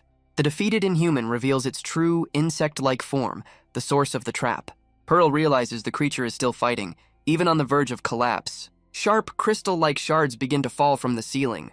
The first inhuman emerges from the shadows, revealing the entire fight was a setup. A massive, toothy maw appears right behind the trapped hero. The monster bites down hard on Pearl's shoulder. She is caught firmly in the creature's powerful jaws. Pearl glares defiantly as the monster's grip tightens around her. Her eyes glow with a new understanding, realizing the nature of the trap. She sees the webs were a complex prison, not just a simple snare. Pearl realizes Withrow had already trapped one of the creatures. With a single punch, she sends the second inhuman crashing into a wall. The insect-like creature lies defeated, its plan completely foiled. She understands her partner had imprisoned the mutant to protect her. Pearl thinks of Withrow's disagreeable personality as she approaches the fallen monster. She tells the creature to beg her friend for forgiveness when they meet in the afterlife. A blinding beam of light erupts from her eyes, full of raw power. The energy beam strikes the creature, ending the fight in a brilliant flash. Outside, the storm rages around the massive, damaged cruise ship. A powerful blast of light bursts through the side of the vessel. The beam tears through the ship's hull, sending debris flying. It shoots out across the dark ocean, a beacon in the stormy night. The shockwave violently shakes the helicopter, throwing James and the pilot. James frantically orders the pilot to open the doors, needing to see what happened. Pearl stands alone amidst the destruction, her expression weary. She faces the massive, glowing hole she blasted through the ship's wall. James stumbles out of the helicopter, his face pale with shock. He stares in disbelief at the gaping hole in the side of the cruise ship. A lone figure emerges from the blinding light within the wreckage. Pearl walks out onto the deck, her mission finally over. She removes her earpiece, her gaze fixed on the stunned official. The hero approaches James, who stands frozen on the rain-slicked helipad. They stand face to face, the silence heavy with unspoken grief. As Pearl speaks, James's composure finally breaks. He collapses to his knees, overwhelmed by the loss of his friend. Pearl watches silently as James weeps on the deck. His face is a mask of pure anguish and sorrow. The scene shifts to a secure underground government bunker. An official receives a call, his face a mask of shock and disbelief. He slams the phone down, the force of the news rattling the room. The man bursts through the doors of the command center, desperate to deliver his message. He stumbles into the tense meeting, gasping for breath as all eyes turn to him. He reports that Pearl has secured the ship and saved all the survivors. The president stares in stunned relief while Senator Marcus remains stone-faced. The entire room erupts into a massive cheer, celebrating the mission's success. While the president slumps in relief, Marcus watches the celebration with a cold glare. The official finally breathes a sigh of relief as the president and Marcus exchange a tense look. A pink-haired man with a cold stare suddenly appears, silencing the official. The mood in the room shifts again as the president and Marcus face this new development. The celebration dies down, replaced by a somber and uncertain atmosphere. A news broadcast confirms the SS Opera has safely docked in Florida. The scene shifts to a young man happily eating a large bowl of noodles. He watches the news report while stuffing his face, seemingly unconcerned. In the bathroom, a pink-haired man scrolls through his phone with an annoyed expression. He grumbles to himself, angry that someone didn't follow his instructions. He yells for his friend Lim Kang as the news offers condolences for a fallen hero. Lim Kang is startled by the shouting, innocently asking if he needs toilet paper. From behind the door, the man angrily reminds him he was told to wait. Lim Kang's playful expression fades, replaced by a look of serious concern. He suddenly panics, realizing he's eaten all the ramen and needs to make more. The pink-haired man storms out, furious that his food is gone and vowing to teach him a lesson. His eye narrows with rage, ready for a confrontation. He stops short, noticing Lim Kang is staring intently at the television. The news is reporting the death of the superhuman Galen Withrow. The broadcast details Withrow's heroic career and his partnership with Pearl. The pink-haired man is stunned by the news, realizing even a superhuman can fall. Lim Kang quietly gets up with his empty bowl, the tragic news still playing. The two friends argue about making more ramen, the gravity of the news hanging over them. On a rooftop, a man tells his companion that superhumans aren't invincible. He speculates that Pearl and Withrow must have fought their battles separately. His companion wonders if St. Pearl is truly as powerful as people say. The man reveals he once encountered her during one of her fights. In a flashback, he recalls watching her battle before she let him go despite her suspicion. He reflects on her strange decision, wondering what kind of person she is. He tells his friend that if Pearl had attacked him then, they never would have met. He walks away, leaving his companion to ponder his words. The hooded figure admits that even if he's lying, St. Pearl is still terrifying. The man laughs off the accusation, but his friend knows it's just another lie. The scene shifts to a car speeding down a Florida highway as a man makes a frantic call. It's James, desperately trying to reach someone named Ben. A groggy Ben answers, surprised to hear from James on an unknown number. James explains it's a burner phone, his voice tense with urgency. He delivers the shocking news. Mr. Withrow's body has vanished. Ben sits bolt upright in bed, demanding to know how this could have happened. James informs him that Withrow's funeral has been canceled as the situation grows more complex. He asks Ben to investigate the SS Opera before a briefing the next day. Ben agrees, asking what he needs to look for on the cruise ship. After receiving the details, Ben promises to handle it and meet him in DC. Both men are enraged that someone would disrespect a fallen hero in such a way. Elsewhere, the pink-haired man sighs, walking alone down a quiet street. He mutters in frustration, unable to get in contact with someone important to him. A flashback shows a woman telling him to keep in touch via email. She explains she's returning to America and will send him money to live on. But she also advises him not to waste it and to get a part-time job. Back in the present, he grumbles about being broke, blaming his friend's appetite. He stares at his phone, worried that his sister isn't replying to his emails. With new resolve, he decides it's time to become independent and earn his own money. His eye narrows with determination, ready to face the challenge. A man with pink hair spots a flyer on a telephone pole. The poster advertises an arm wrestling tournament with a massive cash prize. He stares at the flyer, a plan beginning to form in his mind. Turning away, he pulls out his phone and makes a call. A sweaty young man answers, looking flustered and out of breath. The pink-haired man teases his friend for being active instead of sleeping. The friend is on a basketball court, being hassled by his classmates. His friends demand money from him, complaining about his and Lim Kang's appetites. The pink-haired man smiles, glad his friend is fitting in, and rips the flyer from the pole. He tells his friend they have plans for Sunday, postponing their dinner. The scene shifts to a briefing room in D.C. for the SS Opera incident. An official reports over 150 casualties from the isolated cruise ship. He explains the damage was contained to the upper decks, preventing further losses. This was thanks to the efforts of special forces who engaged the creatures. The intense battle on the deck successfully drew the Inhumans' attention. This distraction allowed the passengers to flee to safety on the lower levels. The official somberly states that though the soldiers fell, their sacrifice was not in vain. Pearl and another man listen to the report with grim expressions. The briefing then turns to the nature of the Inhumans on board. He reveals the greatest miscalculation was facing 2 Inhumans instead of 1. The official adjusts his glasses, preparing to read from Pearl's report. But Pearl interrupts, deciding to give her own account of the events. The official looks startled by her sudden interjection. She begins by describing the first creature as a spider-type Inhuman. Pearl recounts its ability to shoot webs and attack with sharp limbs. She concludes that this spider-type delivered the final blow to Withrow. However, she notes it wasn't strong or fast enough to beat him in a fair fight. Pearl theorizes Withrow was ambushed after being exhausted by the other monster. She then describes the second creature as a chameleon type that could mimic appearances. Pearl recalls it was trying to copy Withrow's form even as it attacked her. She hypothesizes that Withrow was ambushed due to the creature's shape-shifting ability. Ben clutches his head in frustration, finding the details of the fight painful to hear. An official notes that this incident supports a long-standing theory about Inhumans.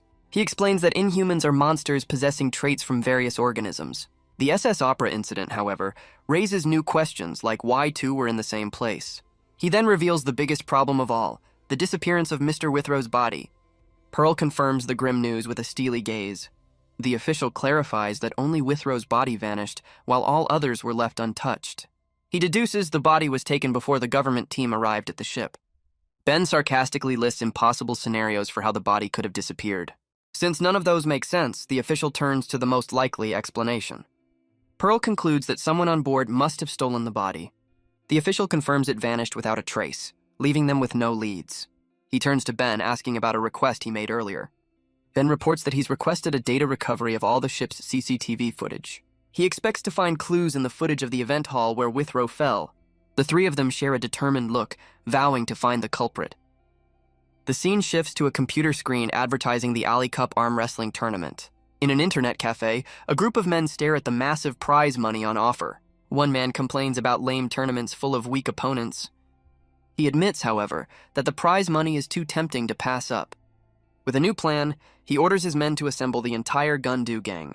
Two competitors strain against each other in a heated match. The announcer explains that a massive turnout requires a faster preliminary round. The final 16 survivors will be randomly matched for the main tournament. He details the huge cash prizes, with the winner taking home a massive sum. The pink-haired man from before looks nervously at the massive crowd. His friend clutches his stomach, wondering if his anxiety is getting to him. The pink-haired man checks his phone, worried they won't make it in time. A flashback begins, showing the pink-haired man's determined gaze. He explains to Lim Kang that seeing a celebrity is just as important as the tournament. A news report confirms the Hollywood star Ketchup Man is visiting Korea. Lim Kang admits he doesn't care about the tournament, but his friend insists it's vital. The pink-haired man lays out their schedule, starting with the 9 a.m. preliminaries. He details their plan to win the prize money and rush to the airport by 5 o'clock. Lim Kang asks about autographs, but his friend says only the prepared will succeed. He reveals matching fan shirts to get the celebrity's attention, which Lim Kang calls genius. The pink-haired man smiles, confident their busy day will be a success. Back in the present, an announcer calls for contestant number 82. The pink-haired man realizes his friend Lim Kang is the missing contestant. He kicks Lim Kang, urging him to get moving before he's disqualified. As Lim Kang runs off, his friend worries that everything about him is a liability. Lim Kang turns back with a confused expression. His friend yells encouragement, telling him to remember his training.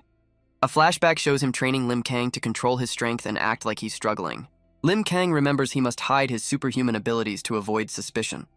His attention is suddenly drawn to his first opponent.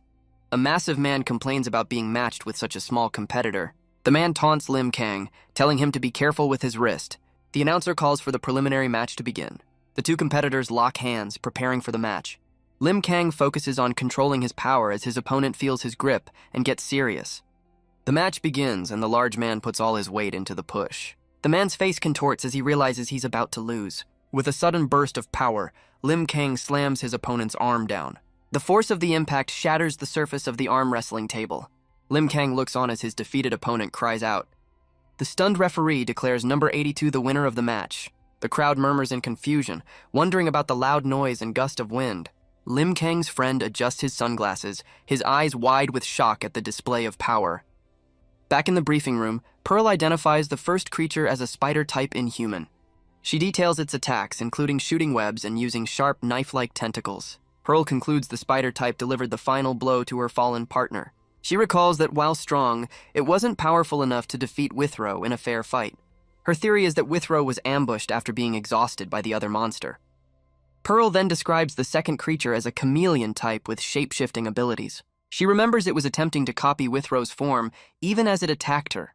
This leads her to believe Withrow was likely tricked by its shape-shifting. Ben clutches his head, finding the details of the fight unbearable to hear. An official stands, stating the incident supports a long-standing theory about Inhumans. He explains that Inhumans are monsters possessing traits from various organisms. The official notes the SS Opera incident raises new questions like why two were in the same place. He then reveals the biggest problem of all, the disappearance of Mr. Withrow's body. Pearl grimly confirms the news with a single word. The official clarifies that only Withrow's body vanished, while all others were left untouched. He deduces the body was taken before the government team arrived at the ship. Ben sarcastically lists impossible scenarios for how the body could have disappeared. The official dismisses those ideas, turning to the most likely explanation. Pearl concludes that someone on board must have stolen the body. The official confirms it vanished without a trace, leaving them with no leads. He turns to Ben, asking about a request he made earlier. Back at the tournament, the announcer introduces a cocky high schooler named Nam Gung Moo. His opponent, Choi Tae-ik, looks furious about the matchup. The crowd buzzes with excitement over the apparent rivalry. The announcer calls for contestant number 14, but he's nowhere to be found. His opponent, a man with long dark hair, waits patiently. The announcer introduces the waiting man as number 127, Park Gun-do. The announcer rushes through the remaining matches, citing time constraints. The final tournament bracket is revealed, showing a surprising number of high schoolers have advanced. The announcer declares the start of the knockout stage, showing the faces of the finalists. Meanwhile, an airplane soars through the sky as a passenger complains about a lingering cold. Inside, the actor Matt Dion complains to his manager about his uncomfortable superhero costume. His manager, Rose, reminds him of his contract and the fans waiting for him. Dion dramatically agrees, vowing to appear for his adoring fans as Ketchup Man. Rose tells him to drop the act, so Dion decides to get some more rest. The plane continues its long journey high above the clouds. Back at the tournament, two opponents lock hands ready to begin their match. Choi Tae-ik faces off against Nam Gung Moo, who taunts him from across the table. Choi Tae-ik warns him not to put up a fight, as they've already decided the outcome. But Nam Gung Moo smirks, suggesting he should be the one to advance. He challenges his friend's authority, claiming he's always been the stronger of the two. An onlooker realizes Radish Head is planning to fight seriously against his own teammate. He explains that taking off his glasses is a sign that he's ready for a real battle. Another friend reveals the truth. He's just insecure about his gentle-looking eyes. A close-up reveals Nam Gung Moo's surprisingly kind eyes. Choi Tae-ik sees his opponent's resolve, realizing their friendship is on the line. The referee prepares to start the highly anticipated match. With a shout of "Fight!" the two powerhouses begin their intense struggle. In another match, a monk-like competitor stares intently at his opponent. He tells Lim Kang that he can sense a great power hidden within him. The monk claims they both possess unimaginable strength. Rolling up his sleeve, he challenges Lim Kang to show him his true power. The monk gestures for the match to begin, eager for a real fight. Lim Kang looks on, surprised that his secret has been discovered. Elsewhere, a shocking upset occurs as a student defeats a world-ranking champion. The defeated favorite stares in disbelief, muttering that his opponent can't be human. The winner's master and his followers cheer him on, certain of his victory. The enthusiastic followers make heart signs to show their unwavering support. The announcer shifts focus back to the tense showdown between Choi Tae-ik and Nam Gung Moo. Nam Gung Moo grits his teeth, telling his opponent to give up. But Choi Tae-ik roars in victory, slamming his friend's arm down. The announcer declares Choi Tae-ik the winner as he taunts his defeated friend. In the next match, the monk and Lim Kang lock hands, both sweating with anticipation. The monk strains with all his might, shocked that his opponent isn't budging an inch. He suddenly senses an overwhelming, shadowy power emanating from Lim Kang. Lim Kang effortlessly wins the match, leaving the monk and his followers stunned. Wiping his brow, Lim Kang pretends the match was a struggle as he's declared the winner.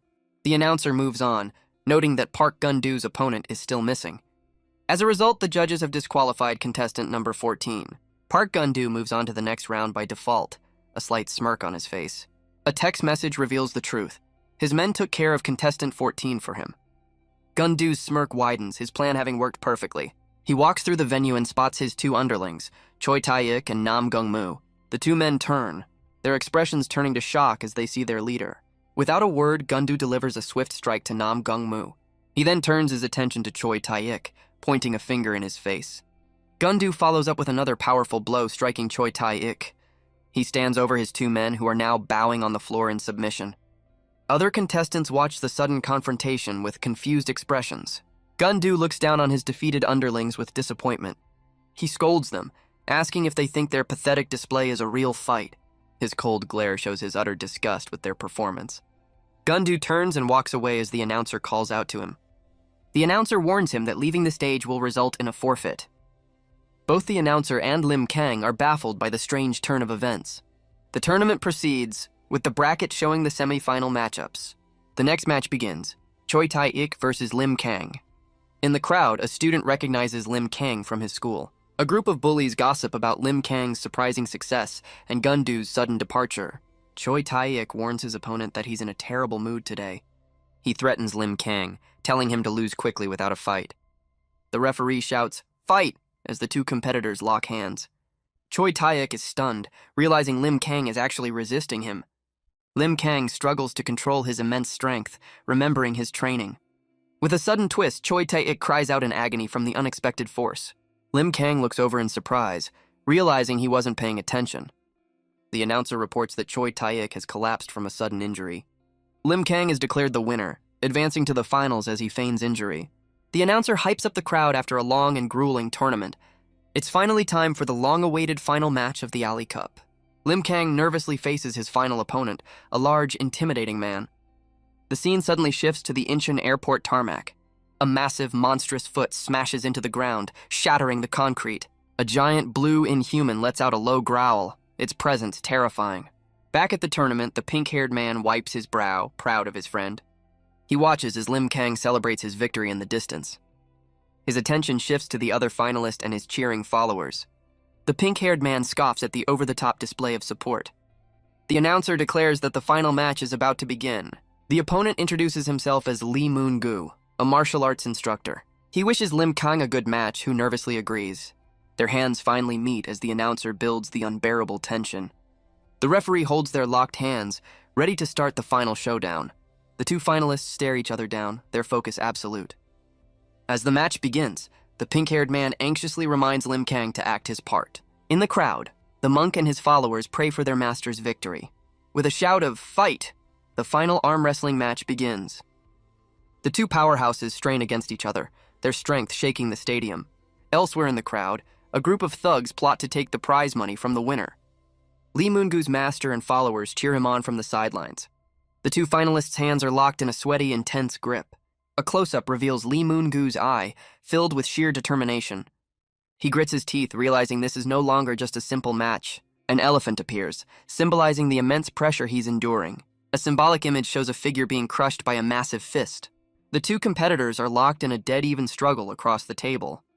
Lim Kang lets out a convincing shout, pretending to struggle against the pressure.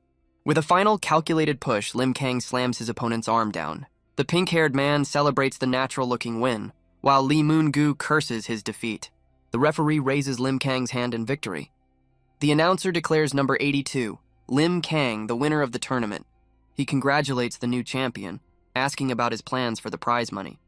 Lim Kang nervously admits he hasn't thought about it yet. The announcer mentions the world's recent troubles and suggests donating to a good cause. Lim Kang thoughtfully repeats the words, "helping the unfortunate." The announcer points to a charity booth, explaining how people are helping each other. The booth's volunteers hold signs, asking for donations to help children. Lim Kang looks over at the charity booth, his expression unreadable. He suddenly announces his desire to donate, shocking the announcer. The announcer praises his generous spirit, calling him a true champion. He asks if Lim Kang will donate the entire prize, and he agrees without hesitation. In the crowd, the pink-haired man sweats profusely, fuming over the lost money. Elsewhere, Lee Moon-gu apologizes to his master for failing to win. His master tells him to stop crying, reminding him of his loss. He scolds his student, saying a martial artist should never show tears. Lee Moon-gu looks up, noticing his master is also crying. The two friends, trophy in hand, prepare to head to the airport. The announcer watches them, a serious expression on his face. The thugs from before spot the pink-haired man, ready to make their move. The thugs from the crowd suddenly block the two friends' path. Their leader issues a harsh threat, promising to see one of them at school. The pink-haired man realizes with a start that these are his friend's classmates. He steps forward angrily, ready to defend his friend from the bullies. But a new voice interrupts, as Lee Moon-gu approaches them with a grin. He compliments Lim Kang on their excellent match, admitting his arm is still numb. Lee Moon-gu offers his business card, inviting Lim Kang to his martial arts academy. Lim Kang politely accepts the offer, though his friend seems unimpressed. As the martial artists leave, their master's gaze lingers on Lim Kang. The old master approaches, admiring the tournament trophy. The pink-haired man reluctantly hands it over, warning him to be careful. His eye narrows, sensing something is not quite right. In a flash, the old man and the trophy have vanished completely. The pink-haired man clutches his chest, stunned by the sudden disappearance. Lim Kang's expression turns serious as he pushes his friend back. The master reappears behind them, complimenting Lim Kang's sharp instincts. His eyes glow as he reveals his true identity, Oh Bang-won, founder of the academy. Lim Kang's eyes widen, recognizing the immense power before him. Oh Bang-won tells him to seek him out on Yangpo Mountain for answers. The master disappears once more, leaving the two friends in stunned silence. The scene shifts to the bright, sunny tarmac of Incheon Airport. A massive Bluefoot suddenly smashes into the runway, shattering the concrete. A giant, monstrous inhuman stands over the wreckage, letting out a low growl. The creature throws its head back and unleashes a terrifying roar. From above, the scale of the monster on the runway is truly immense. Inside the terminal, the arrivals board shows Ketchup Man's flight is landing soon. The two friends arrive, still trying to process their encounter with the mysterious master. The pink-haired man grumbles about their lost trophy as they wait for the celebrity. Suddenly, a loud siren blares through the airport, catching them by surprise. An emergency broadcast announces an inhuman has been spotted on the runway. The broadcast urges everyone to find shelter as the two friends exchange a worried glance. On the runway, the massive inhuman watches as a plane descends for landing. The aircraft carrying the celebrity hurtles towards the dangerous creature. The monster looks up at the approaching plane, a low growl rumbling in its chest. It crouches low to the ground, unleashing a powerful and terrifying roar. Elsewhere, a hero realizes he's missing his equipment. He only has his mask and earpiece, but none of his other gear. Suddenly, a note is thrust into his hands. He calls out for his partner, Kang, as chaos erupts around them. An evacuation order blares through the airport, sending crowds into a panic. But one man's eyes are calm and focused. He leaps over the railing, moving against the terrified mob. In a flash, he snatches a hat from a bystander. The man is left stunned as the hero speeds past. He lands with purpose, his mission clear. Weaving through the fleeing people, he heads for his destination. He finds what he's looking for, the men's restroom. Slipping inside, he quickly locks the door. He stares at his reflection, wearing a ridiculous heart-themed shirt. A flashback reveals his partner pranked him with the outfit. He rips off the shirt and tosses it in the trash. He modifies the stolen cap, preparing his disguise. As he puts on the cap, an alert warns of an inhuman on the runway. Next, he dons a pair of dark glasses. He secures the mask, his transformation nearly complete. Finally, the earpiece goes in as a special task force is deployed. Meanwhile, Flight KC-7744 begins its final approach. Inside, passengers are told to prepare for landing at Incheon. A man sighs in relief, unaware of the danger ahead. But in the cockpit, the pilots spot something unusual. The captain confirms their fears. There's something on the runway. Reflected in the pilot's terrified eye is the image of the blue monster. The monster barrels down the runway, a blur of raw power. In the cockpit, the pilots scream in terror, trying to pull up. With impossible speed, the creature launches itself into the sky. It coils its powerful legs, preparing for an incredible leap. The runway shatters as the monster rockets upwards. It soars through the air on a collision course with the plane. The captain can only watch in horror, his face a mask of fear. The distance between them closes in an instant. A devastating impact rips through the plane's wing. Inside, passengers are violently thrown from their seats. The monster lands gracefully as the crippled plane smokes above. Panic and confusion spread through the cabin. A gaping hole in the fuselage signals their dire situation. The pilot screams into the comms, bracing for an emergency landing. The aircraft plummets towards the ground, out of control. Its landing gear deploys just moments before impact. The plane slams into the runway with catastrophic force. Metal screeches and sparks fly as the fuselage grinds to a halt. The monster calmly observes the trail of destruction it has caused. Smoke billows from the broken shell of the aircraft. A low growl rumbles from the creature's chest. Its attention shifts to a piece of airport equipment nearby. The inhuman stalks towards the abandoned forklift. It reaches out a powerful three-fingered hand. Its grip tightens, crushing the metal frame. Amidst the wreckage, injured passengers stir. Survivors realize the danger isn't over as they spot the creature outside. A man's eyes widen as he hears the warning. The monster lifts the multi-ton vehicle as if it were a toy. It poises to throw the forklift, a final act of destruction. A terrified passenger screams for everyone to get off the plane. But the monster unleashes its attack, hurling the forklift. The heavy machinery becomes a deadly projectile. It soars directly towards the crippled aircraft's cockpit. Just then, a new figure appears on the runway. The hero leaps from the top of the plane to intercept. He flies through the air, a human missile on a collision course. A thunderous kick connects with the forklift mid-flight. The projectile is sent careening away, shattering into pieces. He lands perfectly, turning his attention to the real threat. The inhuman creature stares back in utter disbelief. Our hero stands ready, his makeshift disguise in place.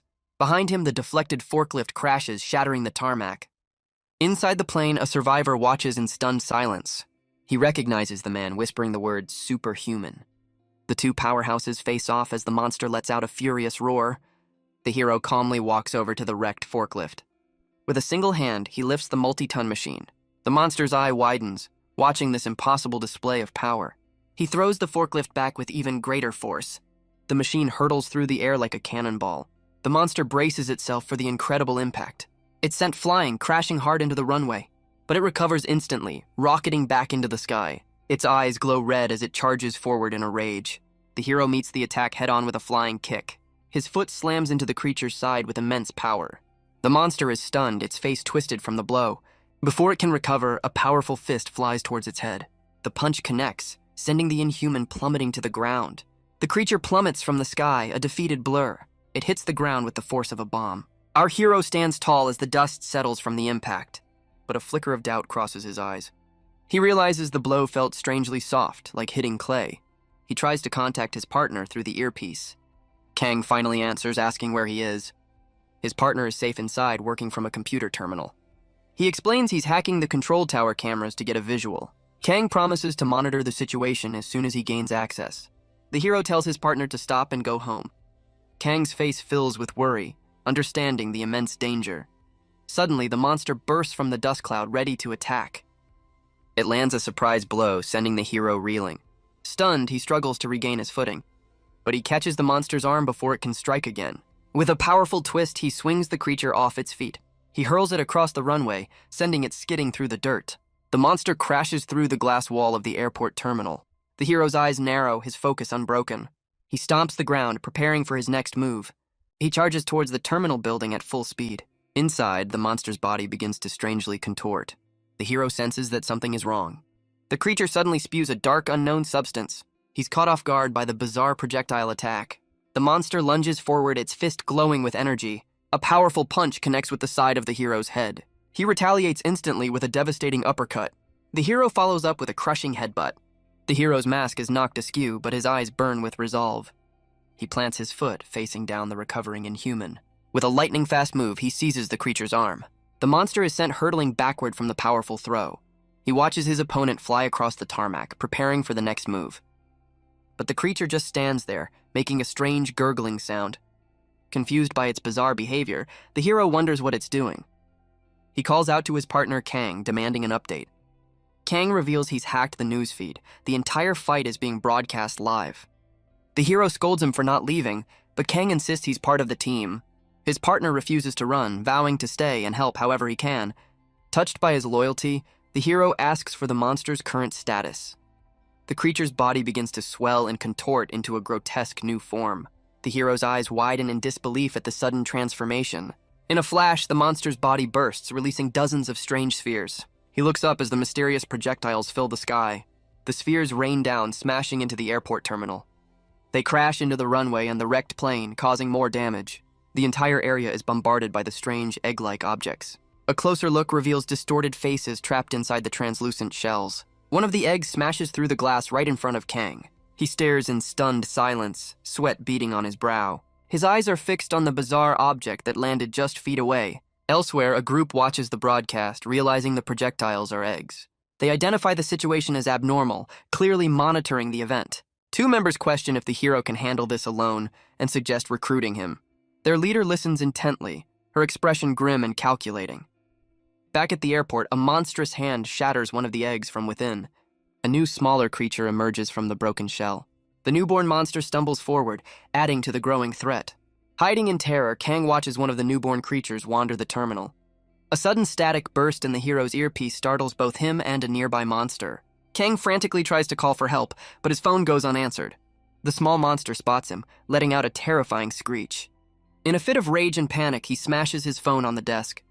He vaults over a counter, desperately trying to escape the pursuing creature.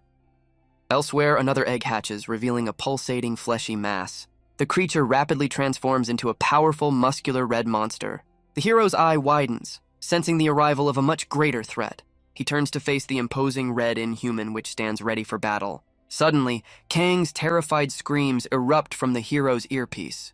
He looks toward the terminal, realizing his partner is trapped inside. With his priority clear, he sprints to save his friend. His eyes widen in surprise as a new threat appears before him. One of the smaller green monsters leaps down, aiming to ambush him.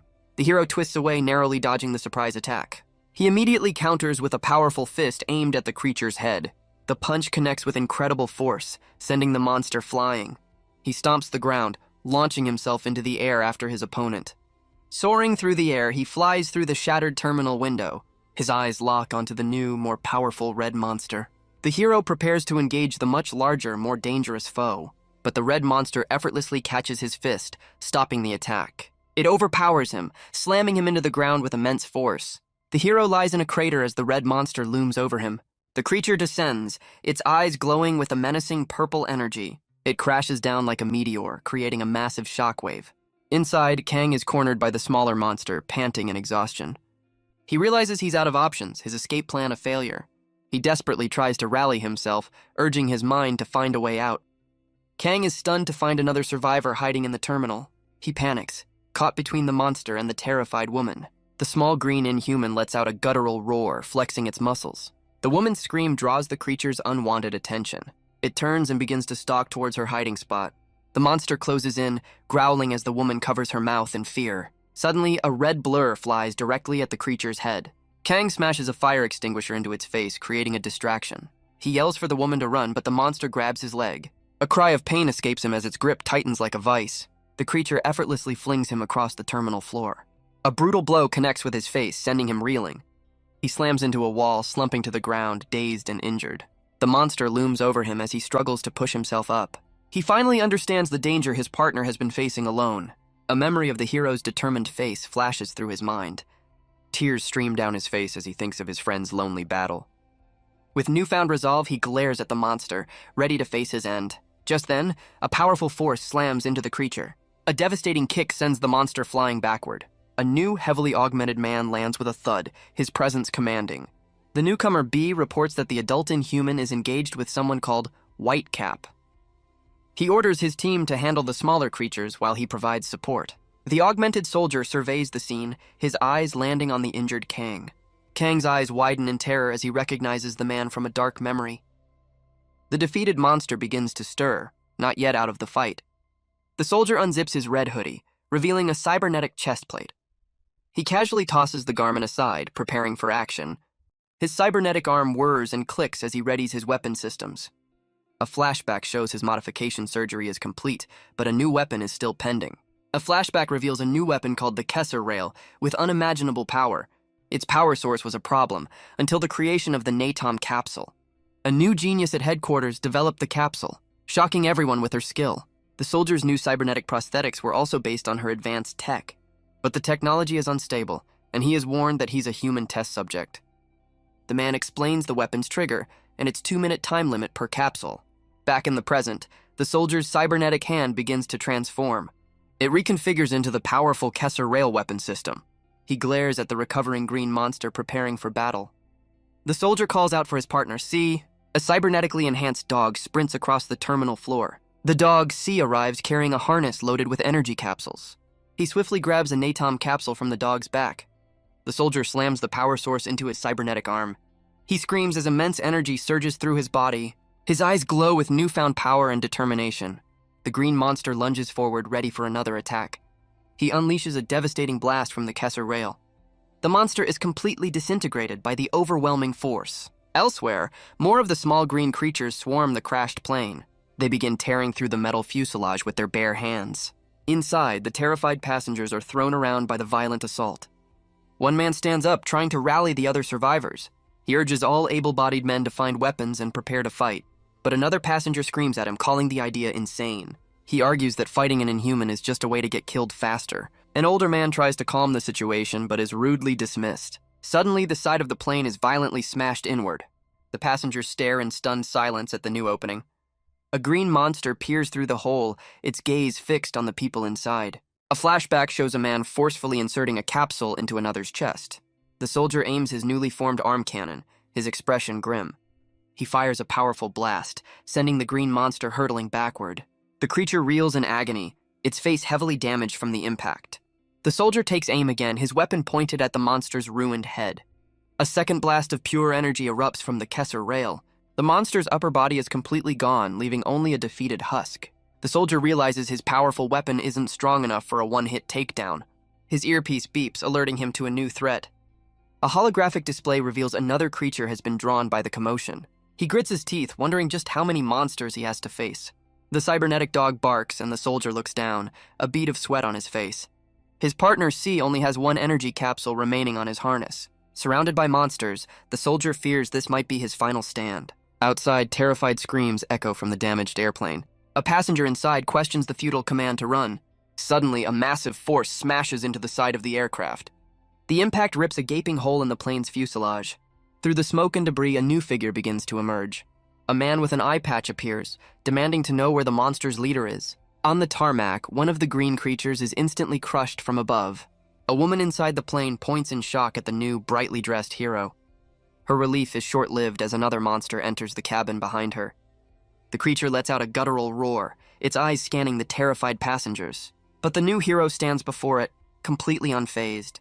He calmly scolds the monster for its lack of manners. With a single hand, he grabs the creature's entire face. The passengers stare in awe, realizing another superhuman has appeared. The man who mocked the idea of fighting is haunted by his own cowardly words. He sweats profusely, utterly speechless at the unbelievable sight. With a crushing grip, the hero shatters the monster's head as a man recognizes him as Dion. The man, his manager, panics, realizing Dion's secret identity is now exposed. Tears well up in his manager's eyes as he thanks Dion for their time together. Dion continues his assault, admitting his life was an act but their friendship was real. A flashback shows a heartfelt handshake, a moment of thanks and apology. The manager recalls their shared memories, from road trips to relaxing on the beach. With a final declaration, Dion fires his manager before sending the monster flying. He soars into the sky, carrying a rescued woman to safety. Landing with a ground-shattering impact, he takes out another creature. He stands over the defeated monster, casually claiming the mess is just ketchup. His expression sours as another small green monster charges toward him. He complains that he can't get into the right mood without his theme song. Letting out a deep sigh, he prepares for the next attack. He suddenly unleashes a powerful punch. The blow connects with devastating force, shattering the creature's head. He stands victorious on the runway, surrounded by defeated monsters. His eyes narrow, his focus shifting to a new target. He spots the large red monster, the source of the chaos in the distance. Introducing himself as Matt Dion, he vows to make the monsters pay. The monitoring group stares in disbelief, recognizing the hero as Ketchup Man. A news report confirms the star of the show, Ketchup Man, is fighting the Red Inhuman. The team struggles to process the unbelievable turn of events. They watch the live feed, questioning if the man on screen is truly the famous actor. A team member asks their leader, Ms. Pearl, if she knew his secret. Ms. Pearl shakes her head, her expression grim and focused. A flashback reveals her first awkward meeting with the arrogant actor. She admits to herself that she had no idea who this man really was. Meanwhile, the cybernetic soldier prepares to fire his final shot. He unleashes a massive blast of energy from his arm cannon. The beam slams into another green monster, ending the threat instantly. The soldier looks back at the fallen monster, the battle seemingly over. Exhausted, he drops the spent energy capsule, panting on the floor. He hopes the fight is finished, admitting he can't move anymore, but his eye widens in sudden shock and disbelief. The defeated creature begins to stir, its body twitching back to life. His dog partner tosses him a weapon, knowing he must end it now. He catches the device mid-air, his hand ready for action. His fingers wrap tightly around the handle of the strange dagger. With a click, a powerful blade extends from the hilt. He knows the weapon is weak, but he has a specific target in mind. The soldier aims for the creature's one remaining weak spot. With a final curse, his eyes burn with grim determination. He drives the blade deep into the monster's head. The soldier coughs, feeling the strain of his own injuries. With a desperate roar, he pushes with all his remaining strength. The final blow is struck, but his cybernetic hand is damaged in the process. He collapses onto the defeated monster, the fight finally over. His loyal dog barks, finding him unconscious next to the injured Kang. Outside, the red monster looms over the fallen Whitecap. Dion taunts the creature, promising to cover it in ketchup. He remembers the earlier impact, realizing Whitecap was defeated in that crater. Dion prepares to face the powerful Red Inhuman alone. Suddenly, his eyes widen as he senses movement behind him. The red monster turns, equally surprised by the disturbance. From the rubble, Whitecap begins to push himself up. Dion watches in stunned silence as the first hero rises again. Whitecap stands tall, his gaze calm and focused. The actor is left speechless by this impossible recovery. Dion takes a fighting stance, unsure of what will happen next. The red monster tenses, bracing for a two-front battle. The airport terminal lies in ruins, its windows shattered from the battle. On the runway, the three powerhouses stand amidst the destruction, ready for the next move. Elsewhere, in a candlelit room, a mysterious figure named Nan-gi watches the chaos unfold. Her eyes widen in shock as she witnesses the scene on her monitor. She wonders if the hero is using a skill that distorts the very air around him. But a man with striking face tattoos dismisses her theory entirely. He explains it's not a skill, but the pure, raw energy of Whitecap himself. This overwhelming power is described as the hero's simple, indomitable spirit. An energy so immense it seems to suffocate the time and space around the battlefield. The man calls the situation unnatural, sensing something is wrong with the hero. He reveals Whitecap's energy is flowing uncontrollably, suggesting he's not in his right mind. Nan-gi stares with concern, realizing the hero might be fighting on pure instinct. The tattooed man laughs, intrigued by this unexpected turn of events. Back on the tarmac, the red monster lets out a furious roar and charges. It throws a powerful punch, but its target has already vanished. Whitecap effortlessly dodges, appearing beside the charging inhuman. The monster's fist flies harmlessly past his calm, focused eye. He unleashes a blindingly fast barrage of strikes against the creature's torso. The monster's body caves under the force of the relentless assault. Dion watches from the sidelines, his expression grim and analytical. Whitecap finishes his combo with a devastating uppercut to the monster's jaw. The creature groans in pain, stunned by the incredible blow. Dion realizes the hero struck 7 vital points in a single instant. A mental replay shows the precise, calculated impacts all over the monster's body. He admits that Whitecap's speed and power are on a completely different level. A diagram illustrates the massive difference in capability between the two fighters. Dion is left in awe of the first hero's true strength.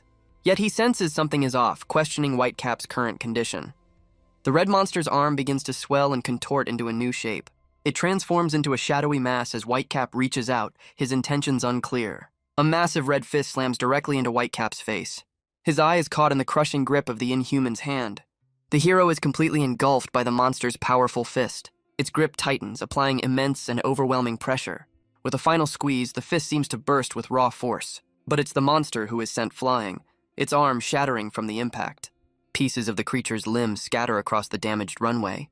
The red inhuman collapses, clutching the stump where its arm used to be.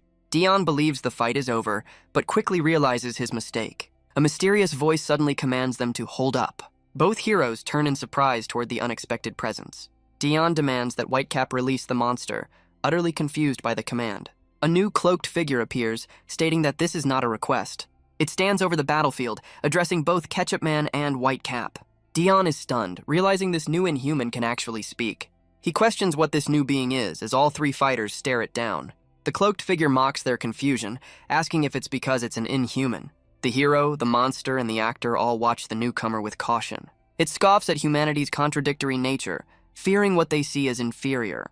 Suddenly, the red monster is pulled backward by an unseen force. Whitecap's eye remains fixed, his expression completely unreadable. The cloaked figure calls humans foolish for only believing what they can see.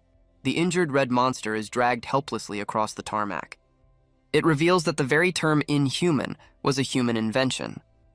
Watching remotely, Nan-gi realizes the creature just used a special ability. The tattooed man confirms her suspicion, his gaze locked on the screen. She struggles to understand, noting that it's an inhuman wearing clothes. Her companion stares intently, his expression turning grim. Nan-gi admits her confusion, unable to comprehend the bizarre situation.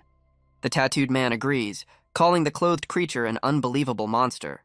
He senses an energy that exceeds even a group of inhumans, calling the newcomer unimaginably dangerous. Nan-gi admits she always expected supernatural monsters to exist. But the tattooed man reveals he was surprised for a different reason. He explains his shock comes from the fact that they have finally appeared. He orders Nan-gi to prepare to open the gate, but she cries out in fear. Back on the runway, the defeated red monster lies motionless on the ground. The cloaked figure kneels over the creature, asking if it remembers them. It demands an answer, but the red monster can only stare back in silence. Dion realizes this new foe is on a completely different level than anything he's faced. He notes its massive frame, having never seen a speaking inhuman before. A size chart reveals the cloaked figure is 3 times the size of a normal human. It gives the red monster a final warning, threatening to end it for its silence. The cloaked figure suddenly lunges, its patience clearly at an end. The red monster can only watch as the attack descends upon it, but the cloaked figure stops, scratching its head in puzzlement. It grabs the red monster's face, complaining that it's getting bored. With a final question, it unleashes a powerful blow against the creature. Whitecap and Dion can only watch the bizarre scene unfold. The cloaked figure removes a vital part from the monster, saying it doesn't deserve it. It tosses the object to a floating creature, ordering it to keep the vanquishers safe. The jellyfish-like being catches the strange object in its mouth. The object is safely secured as the creature floats away. Standing over the defeated monster, the cloaked figure calls the heroes arrogant. It vows to fix them all, its gaze locking onto Whitecap. But Dion suddenly rushes forward, a blur of red and yellow. His eyes burn with fury as he calls Whitecap a thoughtless fool. He slams his foot down, stopping the first hero in his tracks. Dion stands between Whitecap and the new threat, yelling for him to stop. He warns his fellow hero not to attack rashly, his expression grim. But his eyes widen in confusion as he gets a closer look at Whitecap. He realizes with horror that Whitecap is now attacking him. A massive impact sends a shockwave across the runway. The cloaked figure watches the heroes fight, its expression unreadable. Dion's hand clamps down, stopping Whitecap's fist just in time. He struggles against the immense force, the ground cracking beneath them. Dion confirms his suspicion. Whitecap is completely unconscious. The mindless hero continues his assault, pushing Dion back. Dion's arm begins to glow with a strange purple energy. He tightens his grip, frustrated that no one knows when to quit. The cloaked figure's eyes narrow, observing the power struggle. With a furious roar, Dion unleashes his own power, vowing to end it all. A column of energy erupts around him, forcing Whitecap back. Whitecap is momentarily stunned by the sudden surge of power. Dion's fist glows as he orders his fellow hero to stay down. He lands a devastating punch directly to Whitecap's jaw. The blow sends the first hero flying across the airport tarmac. The force of the impact shatters the terminal windows in the distance. Whitecap crashes into the building before skidding to a halt on the roof. Dion stands panting, realizing how much power he just used. He turns his attention to the cloaked figure, issuing a deadly challenge. The cloaked figure stomps its foot, creating a small crater in the ground. It calmly notes that Dion has focused his power into his hands. The creature mocks his opponent's eagerness, clenching its own fist. Dion smashes his hands into the runway, shattering the ground around him. His eyes glow with white-hot intensity as he prepares his next move. A massive wave of destruction erupts from the ground, hurtling forward. A mysterious voice orders the cloaked figure, Pan, to return immediately. Pan looks away, hearing a name whispered on the wind. Morel. Dion charges forward, unleashing his full power in a final desperate attack. He stops in shock as his target vanishes, leaving only a faint shimmer in the air. Dion's attack hits nothing but air as a strange symbol glows on the ground. His fist smashes into the tarmac, his powerful opponent having vanished completely. The cloaked figure looks back, its expression unreadable after its narrow escape. It tells the defeated red monster that it's time for them to return. The strange jellyfish-like creature descends from the sky. It lands on the cloaked figure's head, enveloping it completely. A massive portal of swirling energy opens as the creature calls the hero's attack splendid. Dion stands alone and injured, admitting he underestimated his foe. The cloaked figure calls their brief encounter a valuable meeting. It leaves with a chilling promise. Next time, the heroes will not survive. The creature rises into the air, pulled towards the swirling vortex. It disappears into the portal, leaving the battlefield behind. The portal closes, swallowing the inhuman and its strange companion. Elsewhere, the being named Morel is seen entering a similar portal. Morel travels through the glowing blue gateway to an unknown destination. The figure emerges from the portal high above a vast, sunlit ocean.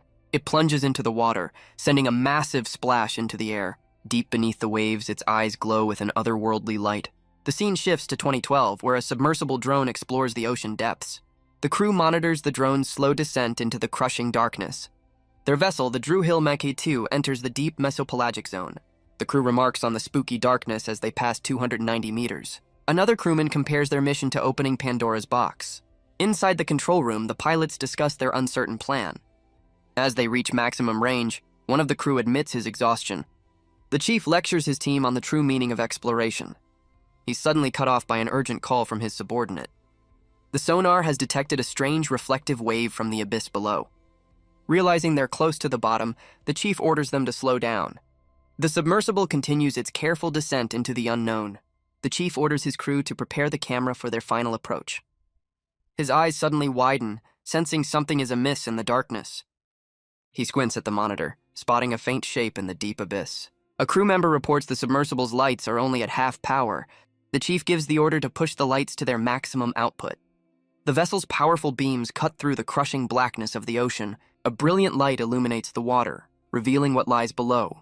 The entire crew stares in stunned disbelief at the impossible sight. Their lights reveal the massive, decaying wreckage of an unknown aircraft. The drone hovers over a graveyard of broken fuselages on the ocean floor. An engineer reports a strange sonar reading, far weaker than it should be. The chief realizes the sound waves are passing through the seabed with ease. He stares at the data, trying to comprehend the impossible readings. With newfound determination, he rallies his team for a new course of action. He orders them to pinpoint the exact location of the strange anomaly. A finger presses the record button, documenting their 70-second exploration. The chief logs their coordinates, announcing the start of Operation Punching. His crew looks on in shock, questioning the sudden, risky command. He smiles grimly, certain that this is their only chance for discovery. He tells them to stay alert, believing they've finally found their prize. The submersible hovers over the wreckage, ready to open Pandora's box. The scene shifts to a news report detailing the aftermath of the airport attack. The anchor credits 2 superhumans and a task force for preventing further disaster. She reveals the shocking truth. Famous actor Matt Dionne is the hero Ketchup Man. His entertainment agency claims they were completely unaware of his secret. The world now watches to see what the newly revealed hero will do next. The news report plays on a television screen in a sterile hospital room. A heavily bandaged man groans in pain, his face contorted. A visitor rushes to the bedside of the injured cybernetic soldier. He pleads with the wounded man, B, not to move and worsen his condition. The injured soldier weakly asks about his partner, C. His visitor explains the loyal dog collapsed from exhaustion after a sleepless vigil. C is now resting peacefully after being treated and tranquilized. The soldier looks at his friend, learning the grim toll of the airport battle. His visitor reveals that he too was at death's door. He details the soldier's life-threatening injuries, including a damaged lung. Smashed cybernetics caused severe internal damage, but someone gave him first aid. A flashback shows Kang desperately trying to save the unconscious soldier. The soldier's eyes widen as he remembers the young man. He urgently asks where the kid who saved him is. The visitor explains Kang was also in critical condition and rushed to a hospital. He expresses his profound relief that both of them made it back alive. Elsewhere, Kang drifts in and out of consciousness, hearing a distant voice. Dark memories of his sister and a monster flash through his mind. He sees an image of the hero, Whitecap as his name is called. Kang's eyes snap open, finding himself in a strange room. He startles another patient, a bandaged man with pink hair. The man asks where they are, and Kang confirms they're safe in a hospital. The patient then asks Kang a more pointed question. How is he here? Kang hesitates, his expression turning grim as he remembers the fight. He admits that for the first time he might have lost to an inhuman. The pink-haired man stares back in utter shock at the confession. A flashback shows Kang running, explaining he was trying to save someone. He recalls being ambushed mid-air and slammed into the ground by a monster. The hero admits his memory goes blank after the devastating impact. He explains that when he came to, he was alone on an airport rooftop. From his vantage point, he spotted his friend being loaded into an ambulance. His determined eye watched the vehicle pull away from the scene. With a burst of incredible speed, he took to the skies. The patient realizes the hero followed him, and Kang simply confirms it. Kang continues, mentioning the actor Matt Dionne, also known as Ketchup Man. He points to the TV, revealing Dionne as a superhuman, which stuns his roommate. The news shows images of the strange new Inhumans that appeared at the airport. A broadcast image shows the cloaked figure being absorbed by the jellyfish-like creature. The red monster is seen screaming as it's pulled into the sky. The news anchor reports that both creatures vanished without a trace. With 3 new types of Inhumans revealed, the world is gripped by fear. The patient is shocked, but Kang clarifies that Ketchup Man drove them away. He stares in disbelief, finally realizing Ketchup Man was a true superhuman. The scene shifts to a bustling American city at night. Inside a secure room, a muscular man sits silently with his arms crossed. Outside, a group of officials argues loudly over jurisdiction.